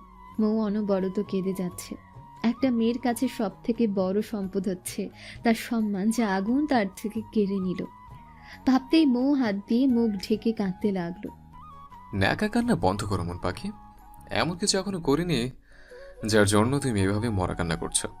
আগুনের কথা শুনে মৌ রেগে আগুনকে থাপ্পড় মারে, এত জোরে মারে ওয়াশরুমে থাপ্পড়ের শব্দ বারবার রিপিট হতে থাকে। আগুন হাতের মুঠ শক্ত করে ফেলে চোখ বন্ধ করে একটা জোরে নিঃশ্বাস নিয়ে মৌকে আর কোলে নিয়ে বেডের উপর ছুঁড়ে মারে। মৌ ভাবতে পারেনি আগুন এমন কিছু করবে, কিন্তু যখন আগুনের মুখের দিকে তাকাতে মৌ যেন ভয়ে কুঁকড়ে গেল। আগুন ধীরে ধীরে মৌয়ের দিকে আগাতে মৌ বেড থেকে নেমে দৌড়ে বেরিয়ে গেল রুম থেকে। How dare she! রেগে টেবিলের উপর রাখা পানির গ্লাসটা ফ্লোরে ছুঁড়ে মেরে রাগে ফুঁসতে থাকলো আগুন। রুম থেকে তো ছুটে বের হলাম, কিন্তু যাব কোথায়? নিচে যাব? কথাগুলো ভাবতে ভাবতে মৌ দৌড়ে নিচে চলে গেল। মেইন ডোর থেকে বেরোতে যাবে, ঠিক সেই সময় নীলা এসে মৌয়ের হাত টেনে ধরে। ম্যাম প্লিজ, আপনি আর এক পা বাইরে দিবেন না, তাহলে এটা আপনার জন্য মোটেও ভালো হবে না। মৌ এতক্ষণ হাঁ হয়ে নীলার কথা শুনে গেল। তারপর হঠাৎ করে মৌ নীলার হাত ছুটিয়ে বাইরে দৌড় দিল। এইসব কি আঙ্কেল? মৌ কোথায়? না মানে, বাবা আসলে মৌকে কোথাও খুঁজে পাচ্ছি না। মৌ অফিসে যাওয়ার কথা বলে বেরিয়েছিল, কিন্তু এখনও বাড়িতে ফিরল না। আগুন চৌধুরীর কথা মহিমকে জানতে দিলে চলবে না, তাহলে বড়সড় সমস্যার মধ্যে পড়তে হবে আমাকে। পুলিশের কাছে না যে আমার বাগান বাড়িতে কী করছেন বলুন তো। চলুন এক্ষুনি, চলুন, পুলিশের কাছে যেতে হবে। যে করেই হোক আমার মৌকে চাই। এতদিন নিজেকে সংযোজন রেখেছি বৈধভাবে ওকে নিশ্চিত করে নিব বলে, নাইলে তো কবেই আমার ওই বাগান বাড়িতে তুলে নিয়ে বাসর করে ফেলতাম। তবে জোর করে সব পাওয়াটা মজার না, তাই এত কাঠখড় পুড়িয়ে বিয়ে করতে রাজি করানোটা বৃথা হয়ে যেত। আমি কিছুতেই দিব না মৌকে, কিছুতেই না। না মহিম বাবা, পুলিশের কাছে আমরা যেতে পারবো না। তাহলে আমার মেয়েটার চরিত্রে কালো দাগ ফেলবে ও সমাজের লোকেরা। আমি চাই তুমি কিছুদিন অপেক্ষা করো, দেখো মৌ ফিরে আসে কিনা। কারণ আমার মনে হয় মৌ বিয়েটা এখন করতে চায় না বলে এমন একটা কাজ করেছে। তুমি একটু সময় দাও মহিম, দেখবে ও ঠিক ফিরে আসবে। যে করে হোক মহিমকে বিয়েটা পিছাতে রাজি করাতে হবে, নয়তো সব কিছু সবার সামনে এসে পড়বে। ওকে আঙ্কেল, আমি আর 1 উইক ওয়েট করব। যদি এই সময়ের ভিতরে মৌ বিয়েতে রাজি হলে ভালো, নয়তো ওর এমন অবস্থা করব আমি নিজেকে দেখে শিউরে উঠবে। কথাটা বলে রাগে হনহন করে বেরিয়ে গেল মাহি। বাবা, কি বলবে বলো, আমার তাড়া আছে। একটা সত্যি কথা বলবে আমাকে? কি কথা জানতে চাও, তাড়াতাড়ি বলে ফেলো। তুমি কি সত্যি আমাদের বাবা নাকি সৎ বাবা?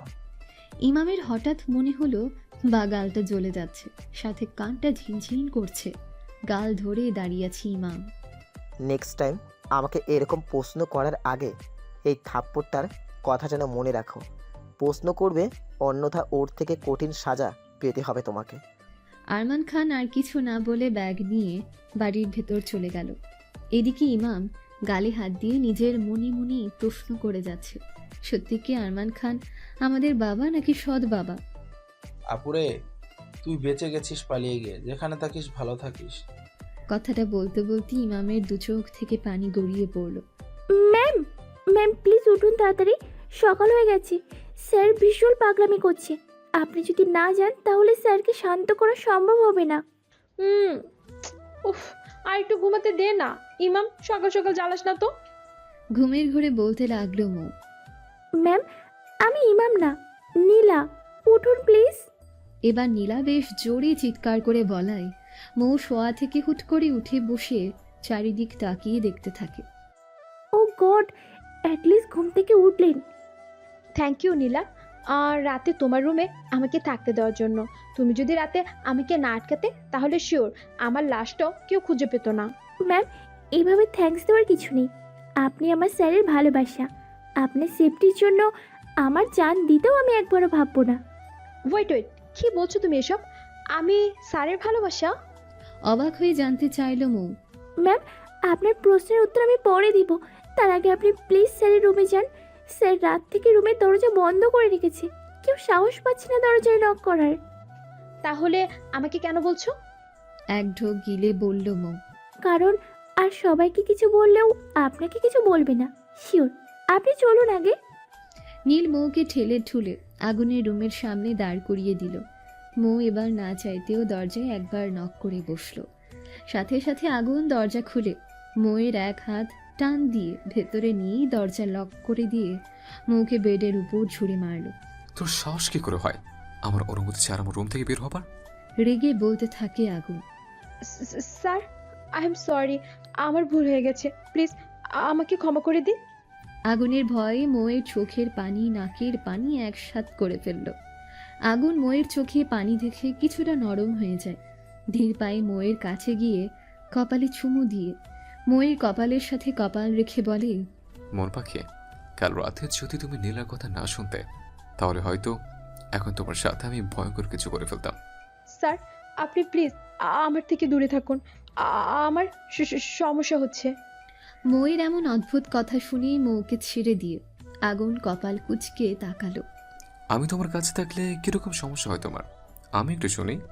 স্যারের কথা শুনে ওনার দিকে তাকাতে যেন আজ আমার ভীষণ লজ্জা লাগছে। এটা কি জন্য হচ্ছে আদৌ সত্যি জানি না, শুধু এইটুকু জানি আমাকে এখান থেকে পালাতে হবে। আর তার আগে জানতে হবে স্যার কেন আমাকে বারবার মন পাখি আর মিসেস বলছে। স্যারের দিকে তাকাতে যেন স্যারের ওই গাঢ় নীল চোখে আটকে গেলাম।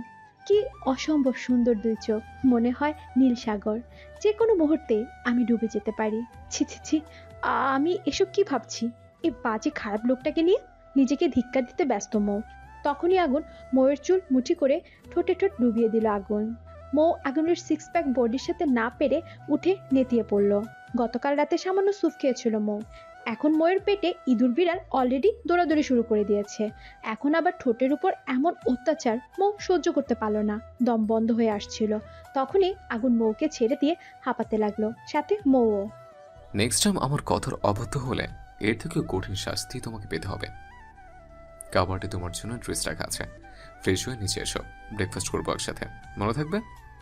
মৌ ভয় পেয়ে মাথা নেড়ে সম্মতি জানালে। আগুন গায়ে শার্ট জড়িয়ে নিয়ে নিচে চলে গেল। নীলা, এদিকে আয়। জি স্যার। তোর হাত দেখি। নীলার হাত ধরে স্যার আমি ঠিক আছি, কিছু হয়নি। হাত সরিয়ে নিয়ে তোর কাছে কিছু জানতে চেয়েছি আমি। না মানে স্যার। দেখ নীলা, রাগের মাথায় কাল তোকে হার্ট করলাম, কিছু মনে করিস না। না স্যার, আমি কিছু মনে করিনি। রাস্তা থেকে কুড়িয়ে এনে এই তো এত বড় রাজপ্রাসাদে থাকতে দিয়েছেন, খেতে দিচ্ছেন, আমার মতো অনাথকে বোন বলে আদর ভালোবাসা দিয়েছেন। এখন বলছেন আমি কিছু মনে করব? কখনো না। তবে স্যার একটা কথা বলবো। বল। স্যার, ম্যামকে সব সত্যিটা বলে দিলে তো ম্যাম আর পালাতে চাইতো না, আর আপনাকে বুঝতে পারতো। নীলা, ব্রেকফাস্ট রেডি কর। কথাটা বলেই আগুন ডাইনিংয়ের চেয়ার টেনে বসে পড়ল। কিছুক্ষণ পর পর আগুন ঘড়ি দেখছে। দেখতে দেখতে প্রায় 30 মিনিট হতে চলল, কিন্তু মৌয়ের নিচে আসার নাম নেই। এবার আগুন বেশ বিরক্ত হয়ে চেয়ার থেকে উঠতে যাবে, ঠিক তখনই উপর থেকে মৌকে নামতে দেখল। লাল রঙের শাড়ি পরা, ভিজে চুলগুলো ছেড়ে দেওয়া, টুপটুপ করে চুল থেকে পানি পড়ছে। মৌকে দেখে মনে হচ্ছে মাত্রই সদ্য ফুটে ওঠা এক লাল গোলাপ। ভাবতেই আগুনের ঠোঁটে হাসি ফুটে উঠল। স্যার কি হলো? হঠাৎ করে মৌয়ের গলা পেয়ে আগুনের ধ্যান ভাঙে। ওদিকে নীনা মুখ টিপে টিপে হাসতে লাগলো। এটা দেখে আগুন টেবিলের উপর রাখা পানির গ্লাসটা ফ্লোরে ছুঁড়ে মারে। মৌ ভয় পেয়ে আগুনের সামনে থেকে যেতে নিলে আগুন মৌয়ের হাত ধরে ফেলে। এদিকে মৌ আগুনের দিকে করুণ দৃষ্টিতে তাকিয়ে বলল, স্যার আপনি প্লিজ শান্ত হন, আমি কোথাও যাচ্ছি না, এখানে আছি। এখানে বসো। আগুনের পাশের চেয়ারটায় বসতে বলল মৌকে। স্যারের কথা মতো চেয়ারে চুপ করে বসে পড়ল মৌ। নীলা ঝটপট আগুন আর মৌকে চা নাস্তা দিল। মৌ কিছুই না খেয়ে চুপ করে বসে রইল। আগুন চাটা মুখে নিতে দেখে মৌ না খেয়ে চুপ করে বসে আছে। আগুন চাটা নিচে রেখে ব্রেড হাতে নিয়ে মৌয়ের মুখে ঢুকিয়ে দেয়। আচমকা এমন ঘটনার জন্য মৌ মোটেও প্রস্তুত ছিল না। কোনোভাবে খাবারটা খেয়ে রাগী কণ্ঠে আগুনকে কিছু বলতে যাবে, তখনই আগুনের ফোনটা বেজে ওঠে। কাজটা কমপ্লিট? ইয়েস স্যার, আপনি যেভাবে বলেছেন সেভাবে কাজটা করেছি। তবে ছেলেটি বেশ সমস্যা করছে, মানে খুব চেঁচামেচি করছে। ইউ ইডিয়েট, কি করে একটা ছেলেকে হ্যান্ডেল করতে হয় তা এখনো শিখিস নে? রেগে বলল আগুন। Sorry sir. Sorry my foot. ছেলেটিকে অজ্ঞান করে রাখ, আমি আসছি। Okay sir. আগুনের ফোনে কথা শেষ হতেই সামনে তাকিয়ে দেখে মৌ অবাক দৃষ্টিতে ওর দিকে তাকিয়ে আছে। মন পাখি, এভাবে প্লিজ আমার দিকে তাকিয়ে দেখো না, নিজেকে কন্ট্রোল করতে পারি না। দুষ্টুমি হাসি দিয়ে বলল আগুন। ছি, আপনি এসব কি বলছেন স্যার? আর আপনি কোন ছেলেটিকে আটকে রেখেছেন? জানতে চাও মন পাখি? মৌ মাথা নাড়িয়ে সম্মতি জানাতে আগুন এক গ্লাস দুধ নিয়ে মৌকে জোর করে খাইয়ে দিয়ে মৌকে আর কোলে নিয়ে গাড়িতে বসিয়ে সিট বেল্ট লাগিয়ে দিয়ে গাড়ি নিয়ে বেরিয়ে পড়ল। আগুনের হুট করে মৌকে নিয়ে যাওয়া দেখে ছাদে দাঁড়িয়ে নীলা হাসতে লাগলো। নীলার হাসি দেখে নীনা প্রশ্ন করলো, কি ব্যাপার নীলা, এরকম পাগলের মতো হাসছিস কেন, কি হয়েছে? হাসবো না নীনা, কি বলছিস জানিস? আগুন স্যার ম্যামকে নিয়ে কোথায় গেল? না আমি জানবো কি করে, বল, তুই বল কোথায় গেল। ম্যামের সব প্রশ্নের উত্তর দিতে। হোয়াট, রিয়েলি নীলা? তাহলে তো বেশ ভালো। না না, খুব খুব ভালো হবে। এখন শুধু সময়ের অপেক্ষা নীনা। চল নিচে চল, স্যারের রুমটা সাজিয়ে ফেলি ম্যামের প্রিয় ফুল দিয়ে। চল। স্যার আমরা কোথায় যাচ্ছি? ভয় ভয় প্রশ্ন করল মৌ। আগুন মৌয়ের প্রশ্নে উত্তরে শুধুমাত্র একটা মিষ্টি হাসি দিয়ে বলল, খুব তাড়াতাড়ি জানতে পারবে মন পাখি, জাস্ট একটু পেশেন্স রাখো। পেশেন্ট রাখো মানে? স্যার কি আমাকে মেরে ফেলার ফোন দিয়ে আসছে? না না, তা হতে পারে না। এক নরক থেকে বেরিয়ে এসে আর কোনো নরকে ঢুকতে পারবো না আমি। এবার আমাকে সাহস করে কিছু করতে হবে। কিন্তু কি করব আমি? আইডিয়া। স্যার, একটা কথা বলবো। একটা কেন মন পাখি, হাজারটা কথা বলো। আমি তো তোমার কথা শোনার জন্যই ওয়েট করছি। তোমার মনে কি চলছে এটাই আগুন চৌধুরী বুঝতে আর বাকি নেই মন পাখি। তবু একটা সুযোগ দিব তোমাকে পারানোর। তবে এইবার যদি আমার হাতে ধরা পড়ো তো সারা জীবনের জন্য আমার মন গৃহে তোমাকে বন্দি করে রাখবো। স্যার, আমার না খুব পানির পিপাসা লেগেছে, আমি পানি খাবো। মৌয়ের কথা শোনা মাত্র আগুন খুব জোরে গাড়ি ব্রেক করে মৌয়ের দিকে তাকায়। হোয়াট? এই কিছুক্ষণ আগে তোমাকে নিজ হাতে এক গ্লাস দুধ খাইয়ে দিলাম। হ্যাঁ মানে আমার আবার পিপাসা পেয়েছে। আগুন গাড়িতে কোনো পানির বোতল না পেয়ে গাড়ি সাইড করে দোকান থেকে পানি আনতে বেরোতে মৌ আস্তে আস্তে গাড়ি থেকে বেরিয়ে পাশের জঙ্গলের ভেতর ঢুকে যায়। আগুন দোকান থেকে পানির বোতল কিনে এনে মৌকে দিতে যাবে, তখনই দেখে গাড়ি ফাঁকা। যা ভেবেছিলাম মন পাখি তুমি ঠিক তাই করলে। নেভার মাইন্ড, আমি জানি তুমি এখন কোথায় আছো। আগুন পাশের জঙ্গলে ঢুকে যায়। কিছু দূর যেতে আগুন খেয়াল করে কাটা গাছের সাথে ছোট্ট লাল কাপড়ের টুকরো জড়িয়ে আছে। আগুন বাঁকা হাসি দিয়ে সে পথ ধরে এগোতে থাকে। ও মাগো, এত বড় সাপ তো জিন্দিগি তো দেখিনি। এখন যদি এই সাপটা আমাকে কামড় দেয় তাহলে তো আমি অক্কা পেয়ে যাব, আর কেউ আমাকে বাঁচাতে পারবে না। ভাবতে ভাবতে মৌ লাফাতে লাফাতে জোরে জোরে চিৎকার করতে লাগলো সাপটাকে দেখে। আল্লাহ, কেন এই শাড়িটা পরতে গেলাম? এখন দৌড়াতেও পারছি না, এই শাড়িটা পায়ে বেঁধে যাচ্ছে বারবার। উফ, কি করবে মৌ তা ভাবতে ভাবতে দেখে সাপটা ছোবল দেওয়ার জন্য এগিয়ে আসছে। মৌ ভয়ে হাত দিয়ে চোখ বন্ধ করে দাঁড়িয়ে আছে। বেশ কিছুক্ষণ পর মৌ খেয়াল করলো সাপটা এখনো ছোবল দেয়নি। পায়ে কোনো ব্যথা অনুভব করলো না। চোখ থেকে হাত সরিয়ে সাপটাকে দেখার জন্য পিটপিট করে তাকাতে দেখে সামনে স্বয়ং আগুন চৌধুরী দাঁড়িয়ে আছে। হাত দুটো পকেটে রেখে মুখে কিউট মার্কা একটা হাসি হাসি মুখ নিয়ে মৌয়ের দিকে তাকিয়ে আছে। আমি কি বলবো বুঝতেই পারছি না। চারদিকে তাকিয়ে দেখলাম, কোথাও ওই সাপটাকে দেখতে পেলাম না। তা দেখে একটা স্বস্তির নিঃশ্বাস ফেললাম। কিন্তু এখন ভাবছি ওই লুচু সাপটার হাত থেকে কি করে বাঁচা যায়। এখন কি দৌড় দিব নাকি হেঁটে হেঁটে যাব? আর এই শাড়িটা পরে তো বেশি দূর পর্যন্ত দৌড়াতে পারবো না। তাহলে আমি বলছি তাহলে কি করবে? মানে ইটস সিম্পল, ওয়েট। বেশি কথার সুযোগ না দিয়ে কোলে তুলে নিল। এই এই কি করছেন? ছাড়ুন আমাকে, আমি আপনার সাথে যাব না, কোথাও না। তাহলে কি লম্পট মায়ের কাছে যাবে? গাড়িতে বসিয়ে দিয়ে বলল আগুন। মাহিমের কথা শুনতে মৌ চুপ করে গেল, যেন কোনো এক অজানা ভয়ে ঘিরে ধরেছে মৌকে। আগুন আপাতত মৌয়ের ভয়টা কাটাতে চায় না, তাই সে গন্তব্যে পৌঁছানোর জন্য গাড়ি স্টার্ট দিল। মন পাখি নামো। আগুনের কথা মতো মৌ চুপচাপ গাড়ি থেকে নেমে গেল। আগুন মৌয়ের হাত ধরে আগুনদের পুরনো কারখানার ভেতর ঢুকতে কয়েকজন লোক এসে আগুনকে সালাম দিতে লাগলো। আর একজন এসে আগুনের হাতে গান দিতে দিতে বলল, স্যার, আপনার কথা মতো ছেলেটাকে অজ্ঞান করে রাখা হয়েছে। ঠিক আছে, এখন পানি নিয়ে আয়, ওর জ্ঞান ফেরাতে হবে। ওকে স্যার, আপনি ভিতরে যান। মীর আগুনের কথা মতো পানি আনতে বাইরে চলে গেল, আর আগুন মৌকে নিয়ে ভেতরে চলে গেল। মৌ কিছু জিজ্ঞাসা করতে যাবে আগুনের কাছে, তখনই আগুন চোখের ইশারায় মৌকে চুপ থাকতে বলল। আমাকে না দেখে সামনে ওই চেয়ারে যে ছেলেটিকে দেখছো, ওর চোখে মুখে পানি দিয়ে জ্ঞান ফেরাতে হবে তোমাকে। আমি? হ্যাঁ তুমি। মীর, পানির বোতলটা মন পাখির হাতে দে। আগুনের কথা মতো মীর পানির বোতলটা মৌয়ের হাতে দিতে মৌ ধীরে ধীরে ছেলেটার কাছে দাঁড়াতেই মৌয়ের হাত থেকে পানির বোতলটা পড়ে গেল। কাপা কাপা গলায় বলে উঠল, ইমাম। মীর পানির বোতলটা নিচ থেকে তুলে আবার মৌয়ের হাতে দিল। মৌ বোতলের মুখ খুলে হাতে পানি নিয়ে ইমামের মুখে ছিটিয়ে দিয়ে পাগলের মতো কাঁদতে লাগলো। ভাই, কি হয়েছে তোর? চোখ খোল, দেখ আমি তোর সামনে দাঁড়িয়ে, একবার চোখ মেলে তাকা ভাই। ইমামের ধীরে ধীরে জ্ঞান ফিরতে সামনে মৌকে দাঁড়িয়ে থাকতে দেখে চমকে যায়। আপু তুই এখানে? আর আমাকে কেন এরা তুলে আনলো? ইমামের কথা শুনে একরাশ ঘৃণা নিয়ে আগুনের দিকে তাকিয়ে রইল মৌ। আগুন মৌয়ের চোখ দেখেই বুঝতে পারল মৌ ওকে ভুল বুঝেছে, তাই ক্ল্যারিফাই করার জন্য মৌয়ের দিকে 2 পা এগোতেই মৌ 2 পা পিছিয়ে গেল। এটা দেখে আগুন সেখানে থেমে গেল। মীরকে চোখের ইশারায় যেতে বলল আগুন। মীর চলে যেতে আগুন পানির বোতল নিয়ে পুরো পানিটা ইমামের মুখে ঢেলে দেয় আগুন। আগুনের এমন কাজ দেখে মৌ হতবাক হয়ে যায়।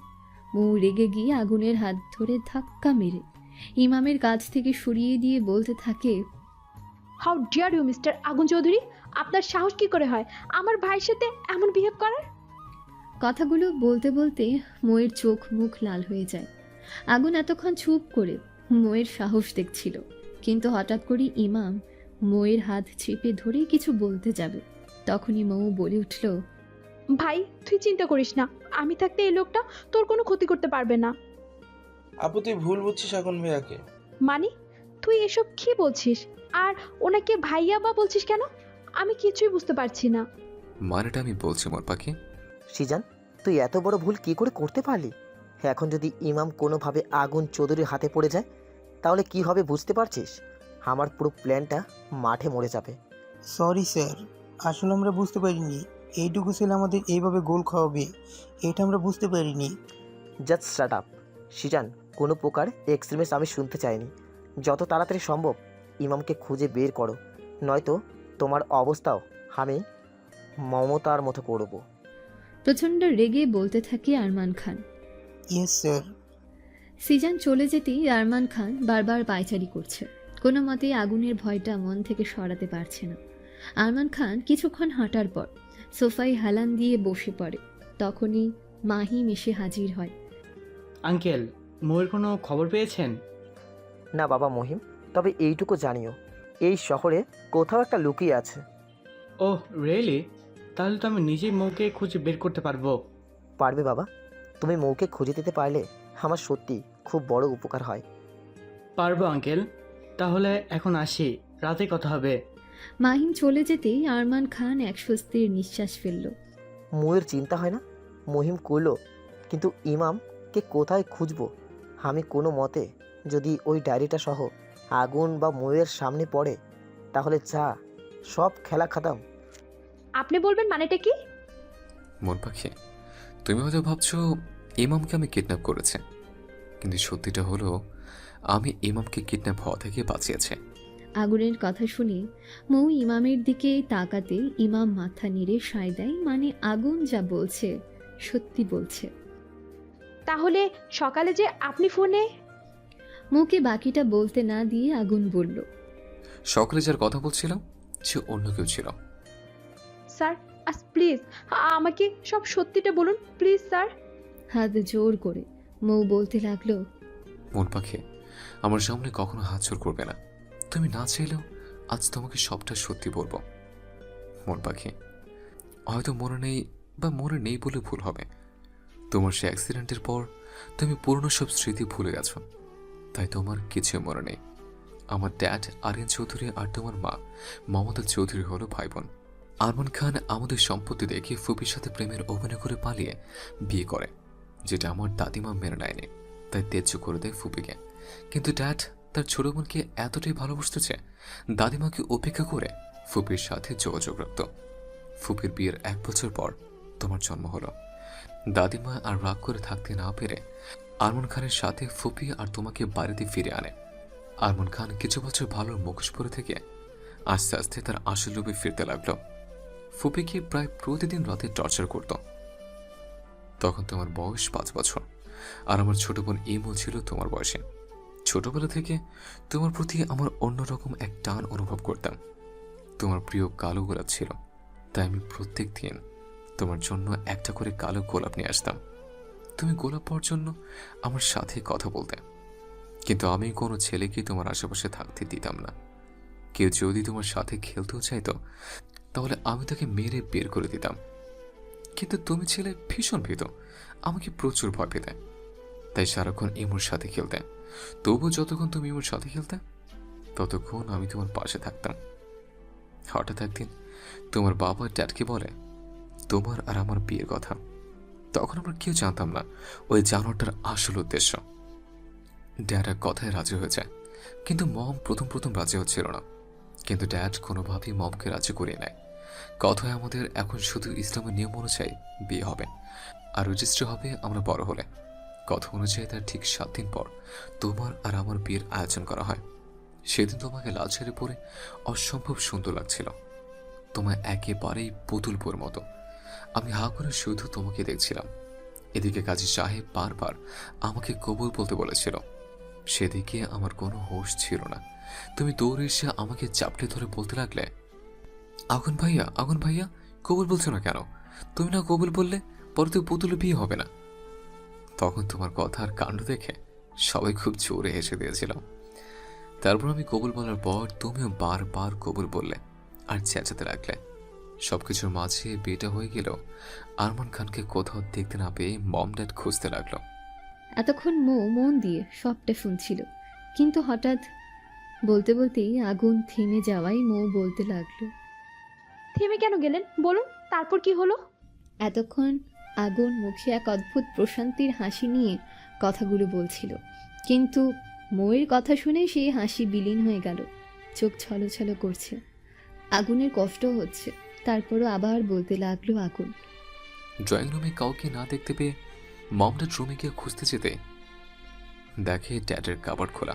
চেক করতে দেখে ক্যাশ, সাথে গোল্ড ডায়মন্ড জুয়েলারি, কোনো কিছুই নেই। ইভেন দাদিমার রুমেও সেই একই অবস্থা। ফুপির রুমে যেয়ে দেখে পুরো আলমারি খালি, কোনো কাপড় নেই। আরমান খান বা ফুপি ড্যাড মমের সন্দেহ হলে তারা ছাদে খুঁজতে যেতে এমন চিৎকার কানে ভেসে আসে। মম ড্যাড দৌড়ে ছাদে পৌঁছাতে অনেক দেরি হয়ে যায়।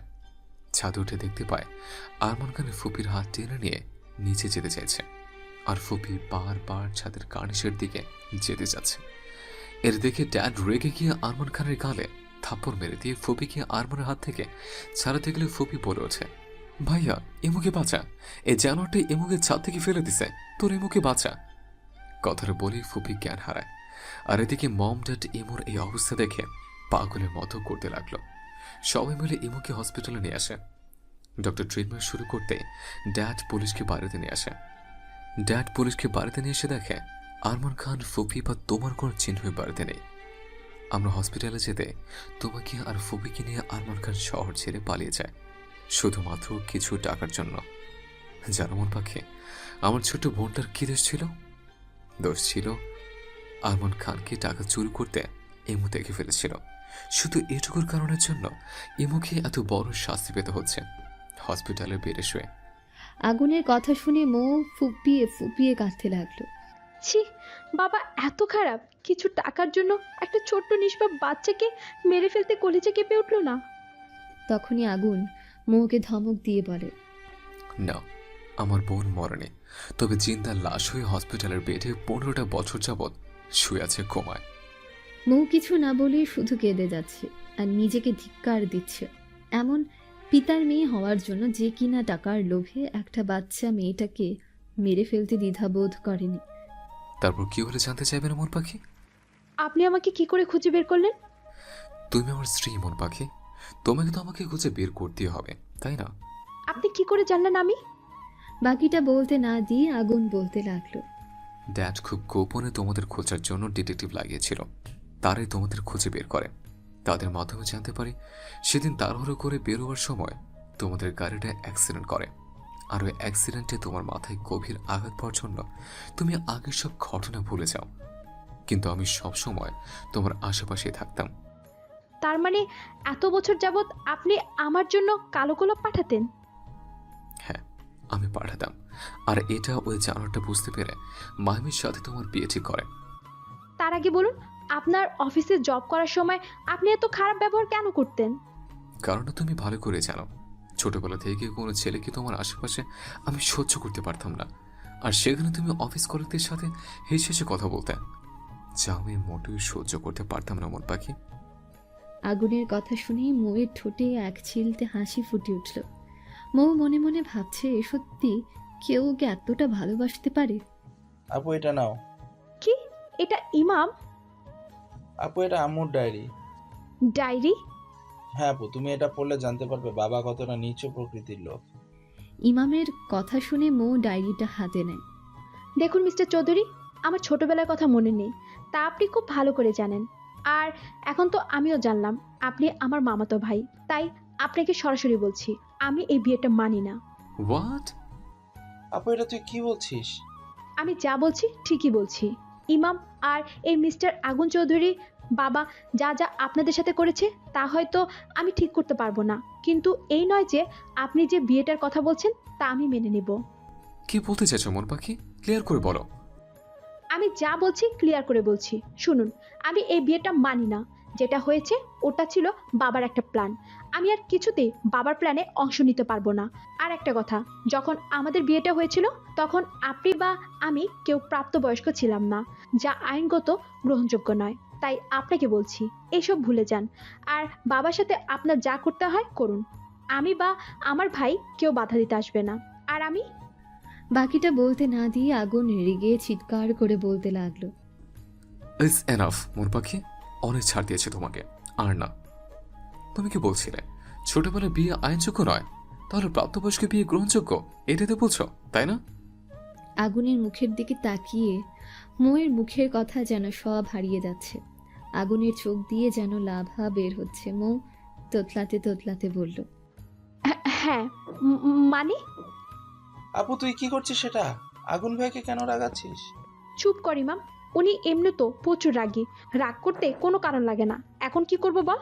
দেখছিস না ওনাকে কতটা হিংস্র লাগছে। আমার কিন্তু ভীষণ ভয় করছে ইমাম। দেখুন স্যার, আমি আমার কথা বলে দিয়েছি, আমি আপনার সাথে থাকবো না। কথাটা শেষ হওয়ার আগেই আগুন মোয়ের ঠোঁটে ঠোঁট ডুবিয়ে দিল। আগুনের রাগ কামড়ে পরিণত হচ্ছে। মৌ চেয়েও নিজের থেকে আগুনকে সরাতে পারছে না। এদিকে ইমাম লজ্জা পেয়ে অন্যদিকে ফিরে আছে। কয়েক মিনিট পর মৌকে ছেড়ে দিয়ে হাঁপাতে থাকে আগুন। এদিকে আরেকটু হলে মৌয়ের নিঃশ্বাস আটকে মরে যেত। এই অবস্থায় মৌ প্রচণ্ড পরিমাণে রেগে যায়, কারণ ওর সামনে দাঁড়িয়ে আছে ইমাম। ছোট ভাইয়ের সামনে এভাবে কিস করাই মৌ লজ্জায় যেন মরে যাচ্ছে। এদিকে আগুনের উপর রাগটাও আর সামলাতে না পেরে ঠাস করে আগুনের গালে থাপ্পড় মেরে দেয় মৌ। আচমকা এমন ঘটনায় ইমাম আগুন দুজনেই চমকে যায়। আগুন রাগে হাত মুঠ করে দেয়ালে খুব জোরে ঘুষি মারে, এত জোরে মারে যে হাত কেটে গলগল করে রক্ত পড়ছে। হাজার হোক, বাঙালি নারী কখনো নিজের স্বামীর রক্তাক্ত অবস্থায় দেখতে পারে না। মৌ তার ব্যতিক্রম নয়। শাড়ির আঁচলের খানিকটা অংশ ছিঁড়ে আগুনের কাটা হাতটাই বেঁধে দেয়। মৌ কিছু বলতে যাবে তখনই আগুন মৌকে ঘাড়ে তুলে নিয়ে কারখানা থেকে বেরিয়ে পড়ল। সাথে সাথে ইমামও আগুনের সাথে বেরিয়ে গেল। স্যার, আপনি কি করছেন? প্লিজ আমাকে ছাড়ুন। ইমাম ভাই, আমার এই ডেঞ্জারাস লোকটার হাত থেকে আমাকে বাঁচা, আজ হয়তো আমাকে মেরেই ফেলবে। বলেই কাঁদতে লাগলো মৌ। অজানা এক ভয় চেপে ধরেছে মৌকে। কি করতে যাচ্ছে আগুন ওর সাথে? ইমাম মৌকে নিয়ে আগুন চৌধুরীর মেনশনে ফিরে এলো। এদিকে নীনা নীলা আগুনকে দেখে ভয়ে হাত পা কাঁপছে। আগুন নীনা নীলার সামনে এসে বলে, নীলা, ইমামকে ওর রুম দেখিয়ে দেয়, আর এখন যেন কেউ আমাকে ডিস্টার্ব না করে। কথাটা বলে আগুন মৌকে কোলে নিয়ে উপরে রুমের দিকে চলে যায়। আগুনকে যেতে দেখে নীনা নীলা যেন হাফ ছেড়ে বাঁচল। ইমামকে নিচের একটা রুম দিয়ে নিজেদের কাজে চলে গেল নীলা। স্যার প্লিজ, আপনি কি পাগল হয়ে গেলেন নাকি? কি করছেন কি? ময়ের কোনো কথাই যেন আগুনের কানে ঢুকছে না। আগুন ময়ের শাড়ি খোলায় ব্যস্ত। খুব শখ না তোমার আমার থেকে দূরে চলে যাওয়ার, তাই না? আজ তোর এমন অবস্থা আমি করব যে আমাকে ছেড়ে যাওয়ার কথা ভুলে মনে আনবি না। আগুন ময়ের শাড়ি এক ঝটকায় খুলে ফেলে ফ্লোরে ছুঁড়ে মেরে মৌকে বেডের সাথে দুহাত চেপে ধরে সারা মুখে চুমু দিতে থাকে। এক পর্যায়ে চুমুগুলো কামড়ে রূপ নিতে নিতে ঠোঁটে গালায় পেটে কামড় দিতে থাকে। মৌ যন্ত্রণায় দাঁতে দাঁত চেপে সহ্য করতে থাকে। মৌ ভালো করেই বুঝতে পারছে আজ এমন অবস্থার জন্য ও নিজেই দায়ী। ওই কথাগুলো না বললে হয়তো আগুন কখনোই এমন কাজ করতো না। আগুন আজ হিংস্র বাঘের মতো মৌয়ের শরীরে আঘাত করছে, ওর হিংস্র ভালোবাসা দিয়ে। একটা সময় আগুন ক্লান্ত হয়ে মৌয়ের পেটের উপর মুখ গুজে দিয়ে ঘুমিয়ে পড়ে। স্যার, ইমাম আগুন চৌধুরীর হাতে ধরা পড়েছে। এখন আমরা কিছুই করতে পারবো না। শিট, এটা হওয়ারই বাকি ছিল। আমার সব প্ল্যান ফুস হয়ে গেল। না, এখানে আর থাকা যাবে না। এক্ষুনি আমাকে এই শহর থেকে পালিয়ে যেতে হবে, নয়তো আগুন আমাকে ছাড়বে না। কোথায় পালাবেন আঙ্কেল? আরমান খান পালানোর কথা বলার সময় মাহিন পিছনে এসে দাঁড়ায়। কিন্তু আরমান খান মাহিমের উপস্থিতির টের না পাওয়ায় অনবরত কথা বলে যাচ্ছে। কি হলো আঙ্কেল, মুখে দই জমিয়ে রাখছেন নাকি? কথা বলছেন না যে? আরে না মহিম বাবা, পালাবো কেন? আমি তো মৌয়ের কথা বলছিলাম। আরে বাস, এ দেখি আমার থেকেও এক কাঠি উপরে। কি সুন্দর অনবরত মিথ্যা কথা বলে যাচ্ছে, আমি নিজ কানে শুনলাম। উনি শহর ছেড়ে নিজে পালিয়ে যাওয়ার কথা বলেছে, আর এখন মিথ্যা কথা বলছে। নিশ্চয়ই কোনো ঘাপলা আছে। আর তা কি আমাকে ওটা বের করতেই হবে? ও আচ্ছা, তা ময়ের কোনো খবর পেয়েছেন? না বাবা, খোঁজ চলছে। মহিম বাবা, আমাকে আজ একটু শহরের বাইরে যেতে হবে। ও ঠিক আছে, কোনো সমস্যা না, আপনি যান। এই সুযোগে আপনার পিছু নিয়ে সবটা জানতে হবে আমাকে। কথাগুলো ভাবতে ভাবতে মাহিম বাইরে চলে গেল। অনেকক্ষণ যাবৎ মো শাওয়ার অন করে তার নিচে বসে আছে। না কান্না পাচ্ছে না ময়ূর। নিজের বাবার কর্মকাণ্ডের কথা শুনে ঘৃণায় লজ্জায় মাথা কাটা যাচ্ছে ময়ূর।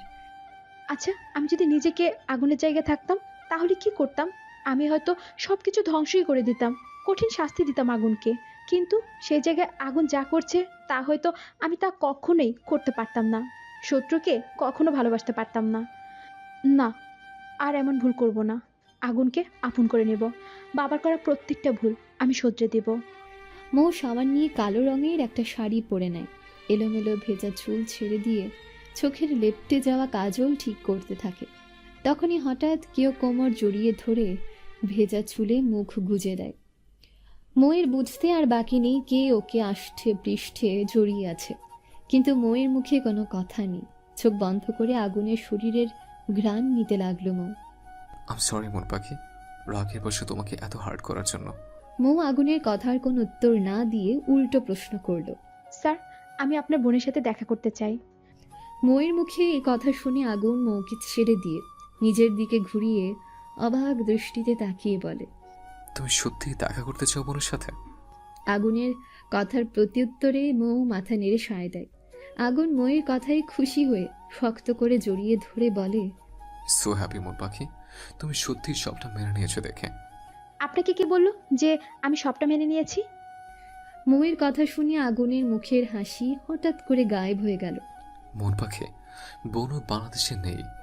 মম ড্যাড ওকে ইউকে নিয়ে চলে গেছে চিকিৎসার জন্য, তাই তুমি এখন বোনের সাথে দেখা করতে পারবে না। তবে তবে কি? ভালোবাসি মন পাখি, খুব ভালোবাসি। প্লিজ আমাকে দেখা করে চলে যেও না।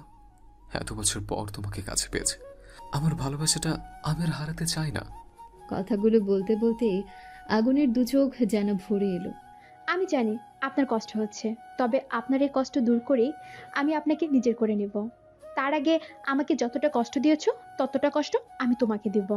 মনে মনেই বলতে লাগলো মৌ। মন পাখি তুমি। হাত দিয়ে থামিয়ে দিল মৌ। দেখুন মিস্টার চৌধুরী, আপনি অনেক টর্চার করেছেন আমার উপর। আমি ইচ্ছে করলেই এর কঠোর প্রতিবাদ করতে পারতাম, কিন্তু আপনার রাগ জেদের উপর আমি কোনো কথা বলিনি।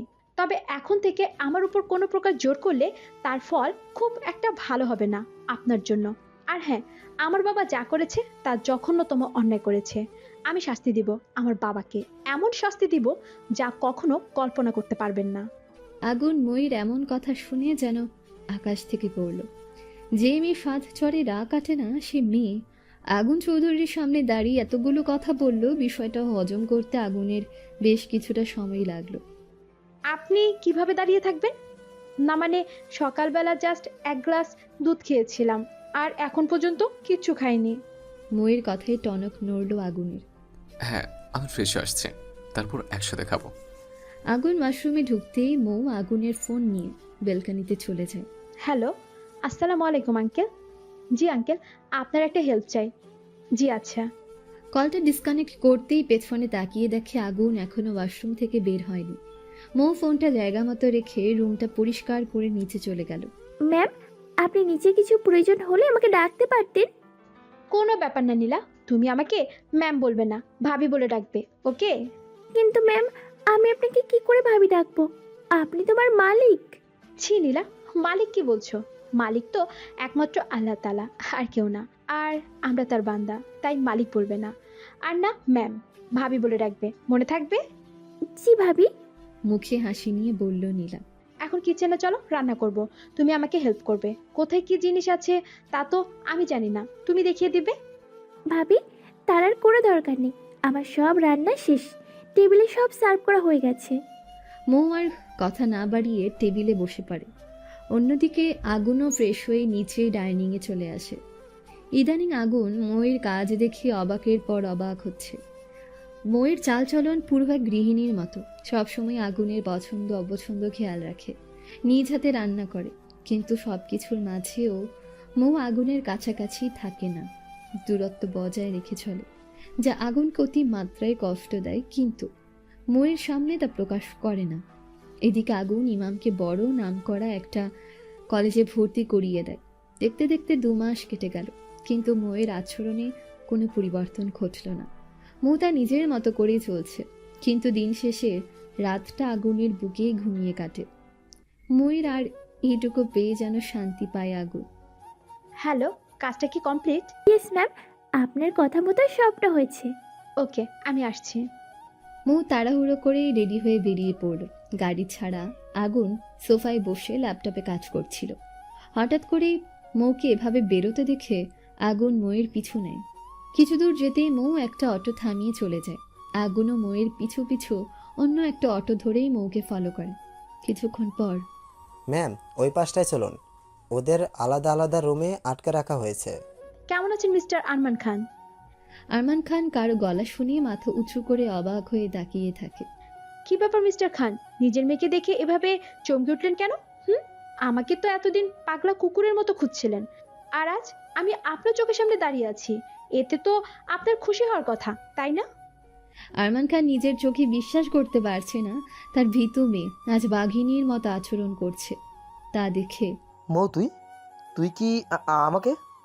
বাকিটা বলতে না দিয়ে হাতের ইশারায় থামিয়ে দিয়ে মৌ বলল, উফ মিস্টার খান, এতক্ষণও বুঝতে পারলেন না আমি আপনাকে কিডন্যাপ করেছি? ও শুধু আপনাকে না, সাথে আপনার বন্ধুর ছেলে মাহিমও আমার কাছে বন্দি। কেন মৌ, আমাদের কেন আটকে রেখেছিস বল? আমি তোর বাবা হই, তুই আমার সাথে এমন আচরণ করতে পারিস না। রেগে তেরে বলতে থাকে আরমান খান। আরমান খানের কথা শুনে মৌ আরমান খানের মুখ চেপে ধরে রক্তচক্ষু দিয়ে বলে, চুপ, একদম চুপ। তুই কখনো কারো বাবা হতে পারিস না। তোর কাছে টাকাই সব। তোর এই টাকার জন্যই তুই আমার মাকে খুন করেছিস, তাই না? মৌয়ের কথাটা শোনা মাত্রই আরমান খান তোতলাতে তোতলাতে বলে, তুই কি করে জানলি? তার মানে কি ইমাম? হ্যাঁ, ইমাম আমার কাছে আছে, আর মায়ের ডায়েরিটাও আমার হাতে। ডায়েরিটা বের করে হাতে নিয়ে দেখালো মৌ। তুই সব জানতে পেরেছিস? কি ভেবেছিলে হ্যাঁ মিস্টার খান? আমি সবটা জেনেও যে কিনা আমার মাকে খুন করেছে, সে কিনা 5 বছরের বাচ্চা মেয়েটাকে খুন করার জন্য একবারও কলিজা কাঁপলো না, তাকে আমি এমনি এমনি ছেড়ে দিব? হ্যাঁ, ইম্পসিবল। তার শাস্তি তো পেতেই হবে। মৌ মীরকে চোখের ইশারা করতে আরমান খানকে একটা কাঁচের তৈরি ছোট্ট বক্স আকারের ভেতর আরমান খানকে ঢুকিয়ে দেওয়ার পর মৌ নিজের হাতে পেট্রোল ঢেলে দিয়ে আগুন ধরিয়ে দেয়। আরমান খান চিৎকার করে মৌয়ের কাছে প্রাণ ভিক্ষা করতে থাকে। মৌ মাটিতে বসে পড়ে, অঝরে চোখের পানি ফেলতে ফেলতে হাসছে পাগলের মতো। মা দেখো, আমি তোমার মৃত্যুর প্রতিশোধ নিয়েছি। তোমাকে যেভাবে আগুনে পুড়িয়ে মেরেছিল, ঠিক একইভাবে আজ আরমান খান আগুনে পুড়ছে। চিৎকার করে বলতে থাকে মৌ। ম্যাম প্লিজ শান্ত হন, এখনও একজনকে আপনার শাস্তি দেওয়া বাকি আছে। তাকে শাস্তি না দিয়ে এভাবে আপনি দুর্বল হতে পারেন না। মৌ চোখের পানি মুছে উঠে দাঁড়িয়ে পাশের রুমে যাওয়ার জন্য পা বাড়াতে দেখে আগুন সামনে দাঁড়িয়ে। আপনি এখানে? কেন এখানে আমাকে দেখবে এটা আশা করোনি কখনো, তাই না? মৌ মাথা নিচু করে দাঁড়িয়ে আছে। আগুন মৌয়ের কাছে গিয়ে মৌয়ের হাত ধরে মাহিমের সামনে নিয়ে যায়। মাহিমের হাত পা চোখ বাঁধা। মীর মাহিমের চোখের বাঁধন খুলে দিতেই মাহিম সামনে মৌকে দেখে খুশি হয়, কিন্তু পরক্ষণে পাশে আগুনকে দেখে মুখ কালো করে ফেলে। জিজ্ঞাসা করে, এইসবের মানে কি মৌ? তোমাকে এইভাবে ধরে আনা হয়েছে কেন? আরে আগুন চৌধুরী, তোমার সাথে কেন? আমার সাথে আমার হাজবেন্ড থাকবে, এটা কি স্বাভাবিক না মাহিম? মৌয়ের কথাগুলো শুনে যেন মাহিমের মাথা ঘুরতে লাগলো। কি বলছো তুমি? উনি তোমার হাজবেন্ড? কেন মিস্টার মাহিম, কোনো সন্দেহ আছে নাকি? দাঁতে দাঁত চেপে বলল আগুন। মাহিম কি বলবে বুঝতে পারছে না। আগুনকে দেখে ভয়ে মাহিমের হাত পা ঠান্ডা হয়ে যাচ্ছে। কারণ 2 বছর আগে এক মেয়েকে রেপ করার পর আগুনের সামনে ধরা পড়াই আগুন ওকে এমন মেরেছে যে 6 মাস কোমায় ছিল। মাহিমের প্রায় 1 বছর লেগেছিল সুস্থ হতে। আর আবার আজকে সেই আগুন চোখের সামনে দাঁড়িয়েছে, সেই আগুন চোখে। কে মিস্টার মাহিম? গতবার অন্য মেয়েকে রেপ করার জন্য এমন মার মেরেছে যে 1 বছর লেগে গিয়েছিল সুস্থ হতে, আর আজ আবার আমার সামনে বসে আছিস আমার স্ত্রীর দিকে কোনো চোখ দেখার জন্য? স্যার দয়া করে আমাকে ছেড়ে দিন, আমি কোনোদিন ময়ের সামনে আসবো না, দয়া করেন স্যার। মন পাখি, এর শাস্তি আমি দেব আমার নিজের হাতে। মৌ মিষ্টি হাসি দিয়ে বলল, ওকে ডান, রাত অনেকটা হলো, আমি বাড়ি ফিরছি, আপনি কাজ শেষ করে আসুন। মৌ কথা না বাড়িয়ে বাড়ি ফিরে এলো। এদিকে আগুন হিংস্র বাঘের মতো ধারালো ছুরি দিয়ে মিহিমকে একের পর এক আঘাত করতে লাগলো। মাহিমের রক্তে মেখে আছে আগুন দেখে যে কেউ বলবে এইমাত্র আগুন রক্ত দিয়ে গোসল করে উঠল। স্যার, মাহিম শেষ, ও আর বেঁচে নেই, আপনি প্লিজ শান্ত হন। আগুন মীরের কথা শুনে কিছুটা শান্ত হয়ে যায়। তারপর রুমাল দিয়ে হাতে লেগে থাকা রক্ত মুছে ফেলে। মীরকে লাশ দুটোর ব্যবস্থা করতে বলে। বেরিয়ে যায় সে। ভাবি, আপনাকে না আজ অসম্ভব সুন্দর লাগছে, আমার চোখ সরছেই না আপনার ওপর থেকে। স্যার তো আজ আপনার রূপে খুন হয়ে যাবে। কথাটা বলে নীলা হাসিতে ফেটে পড়েছে, আর মৌ বেচারি লজ্জায় লাল নীল হয়ে যাচ্ছে। তখনই মৌয়ের ফোনটা বেজে উঠল। মৌ ফোনটা হাতে নিয়ে দেখে ইউকে থেকে আরিয়ান চৌধুরীর কল এসেছে। মৌ হাসি মাখা মুখ নিয়ে কলটা রিসিভ করে। হ্যালো, আসসালামু আলাইকুম বাবা। ওয়ালাইকুম আসসালাম মামনি, কেমন আছো? আর সব ঠিকঠাক আছে তো? আলহামদুলিল্লাহ ভালো বাবা। আম্মু আর ইমু কেমন আছে? তোমার আম্মু আলহামদুলিল্লাহ ভালো আছে, আর ইমো মাটা যেমন ছিল এখনো তেমন আছে, তবে ডক্টররা চেষ্টা চালিয়ে যাচ্ছে।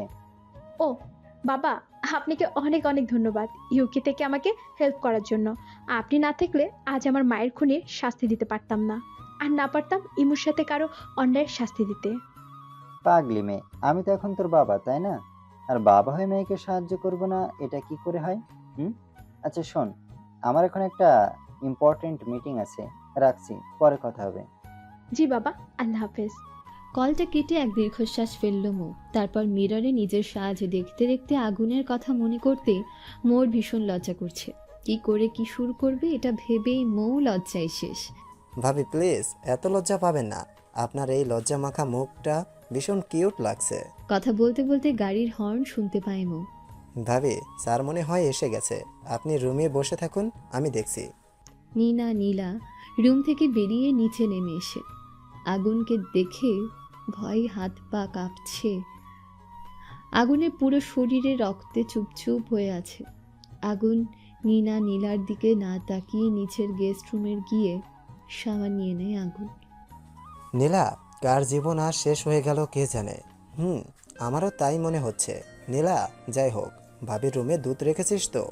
হ্যাঁ নীনা, এখন স্যারকে রুমে পাঠাতে হবে, কিন্তু কি করে? সাবান নেওয়ার পর আগুনের মাথা ঠান্ডা হতে মৌয়ের কথা মনে হতে টাওয়াল পরা অবস্থায় উপরে চলে গেল। আগুন এদিকে নীলা আগুনের এই অবস্থা দেখে হেসে কুটি কুটি হয়ে পড়েছে। কিছুতেই হাসি থামিয়ে রাখতে পারল না। উফ, আর কতক্ষণ এভাবে উসবুকটার মতো অপেক্ষা করব? ধ্যাৎ, ভাল লাগে না। কথাগুলো বলতে বলতে দরজা খোলার শব্দ পায় মৌ। শব্দ পেয়ে বেলকনির দিকে চলে যায় মৌ। রুমে ঢুকতে আগুন চমকে যায়। পুরো রুমটাই লাল আর কালো গোলাপ দিয়ে অসম্ভব সুন্দর করে ডেকোরেট করা হয়েছে। মৌ লজ্জা মাখা মুখ নিয়ে আগুনের সামনে এসে দাঁড়াতে আগুন হাঁ করে তাকিয়ে আছে মৌয়ের দিকে। রুমের চারদিকে ছোট্ট ছোট্ট মোমবাতি আর কালারফুল ডিম লাইটের আলোতে মৌকে অসম্ভব সুন্দর লাগছে। জর্জেট নীল শাড়ি, চোখে গাঢ় কাজল, ঠোঁটে গোলাপি লিপস্টিক দেওয়াতে মৌয়ের শাড়ি ভেদ করে মৌয়ের সৌন্দর্য যেন উপচে পড়ছে। আজ আগুন ধীরে ধীরে মৌয়ের কাছে এসে মৌয়ের কপালে নিজের কপাল রেখে প্রশ্ন করে আগুন, মন পাখি, আজকে আমায় তোমায় ভালোবাসার অনুমতি দিবে? তোমাকে আজ সম্পূর্ণ নিজে করে পাওয়ার, প্লিজ? আগুনের প্রত্যেকটা নিঃশ্বাস মৌয়ের মুখে আছড়ে পড়ছে। মৌ আগুনের কথার কোনো উত্তর না দিয়ে আগুনের ঠোঁট ছোড়া নিজের ঠোঁটের দখলে নিয়ে নিল মৌ। কিছুক্ষণ পর মৌ ঠোঁট ছেড়ে দিতে লজ্জায় লাল হয়ে অন্যদিকে ফিরে রইল। ইস মোর পাখি, তোমার এই লজ্জা মাখা মুখটা দেখে আমি তো খুন হয়ে যাব। তুমি তো কিউট কেন? ইচ্ছে করছে তোমাকে খেয়ে ফেলে। মৌ এতটাই লজ্জা পাচ্ছে যে হাত দিয়ে মুখ ঢেকে রেখেছে, কিছুতেই আগুনের দিকে তাকাচ্ছে না। আগুন দেরি না করে মৌকে আর কোলে নিয়ে বেডের উপর শুয়ে দিয়ে নিজের সম্পূর্ণ ভরটা ময়ের উপর দিয়ে দিল। আজ আগুন আর ময়ের ভালোবাসা সম্পূর্ণভাবে পূর্ণতা পেল। দুটো হৃদয়ের মন একসাথে মিলেমিশে একাকার হলো। আজ কেউ নেই ওদের মাঝে, আছে শুধুই ভালোবাসা।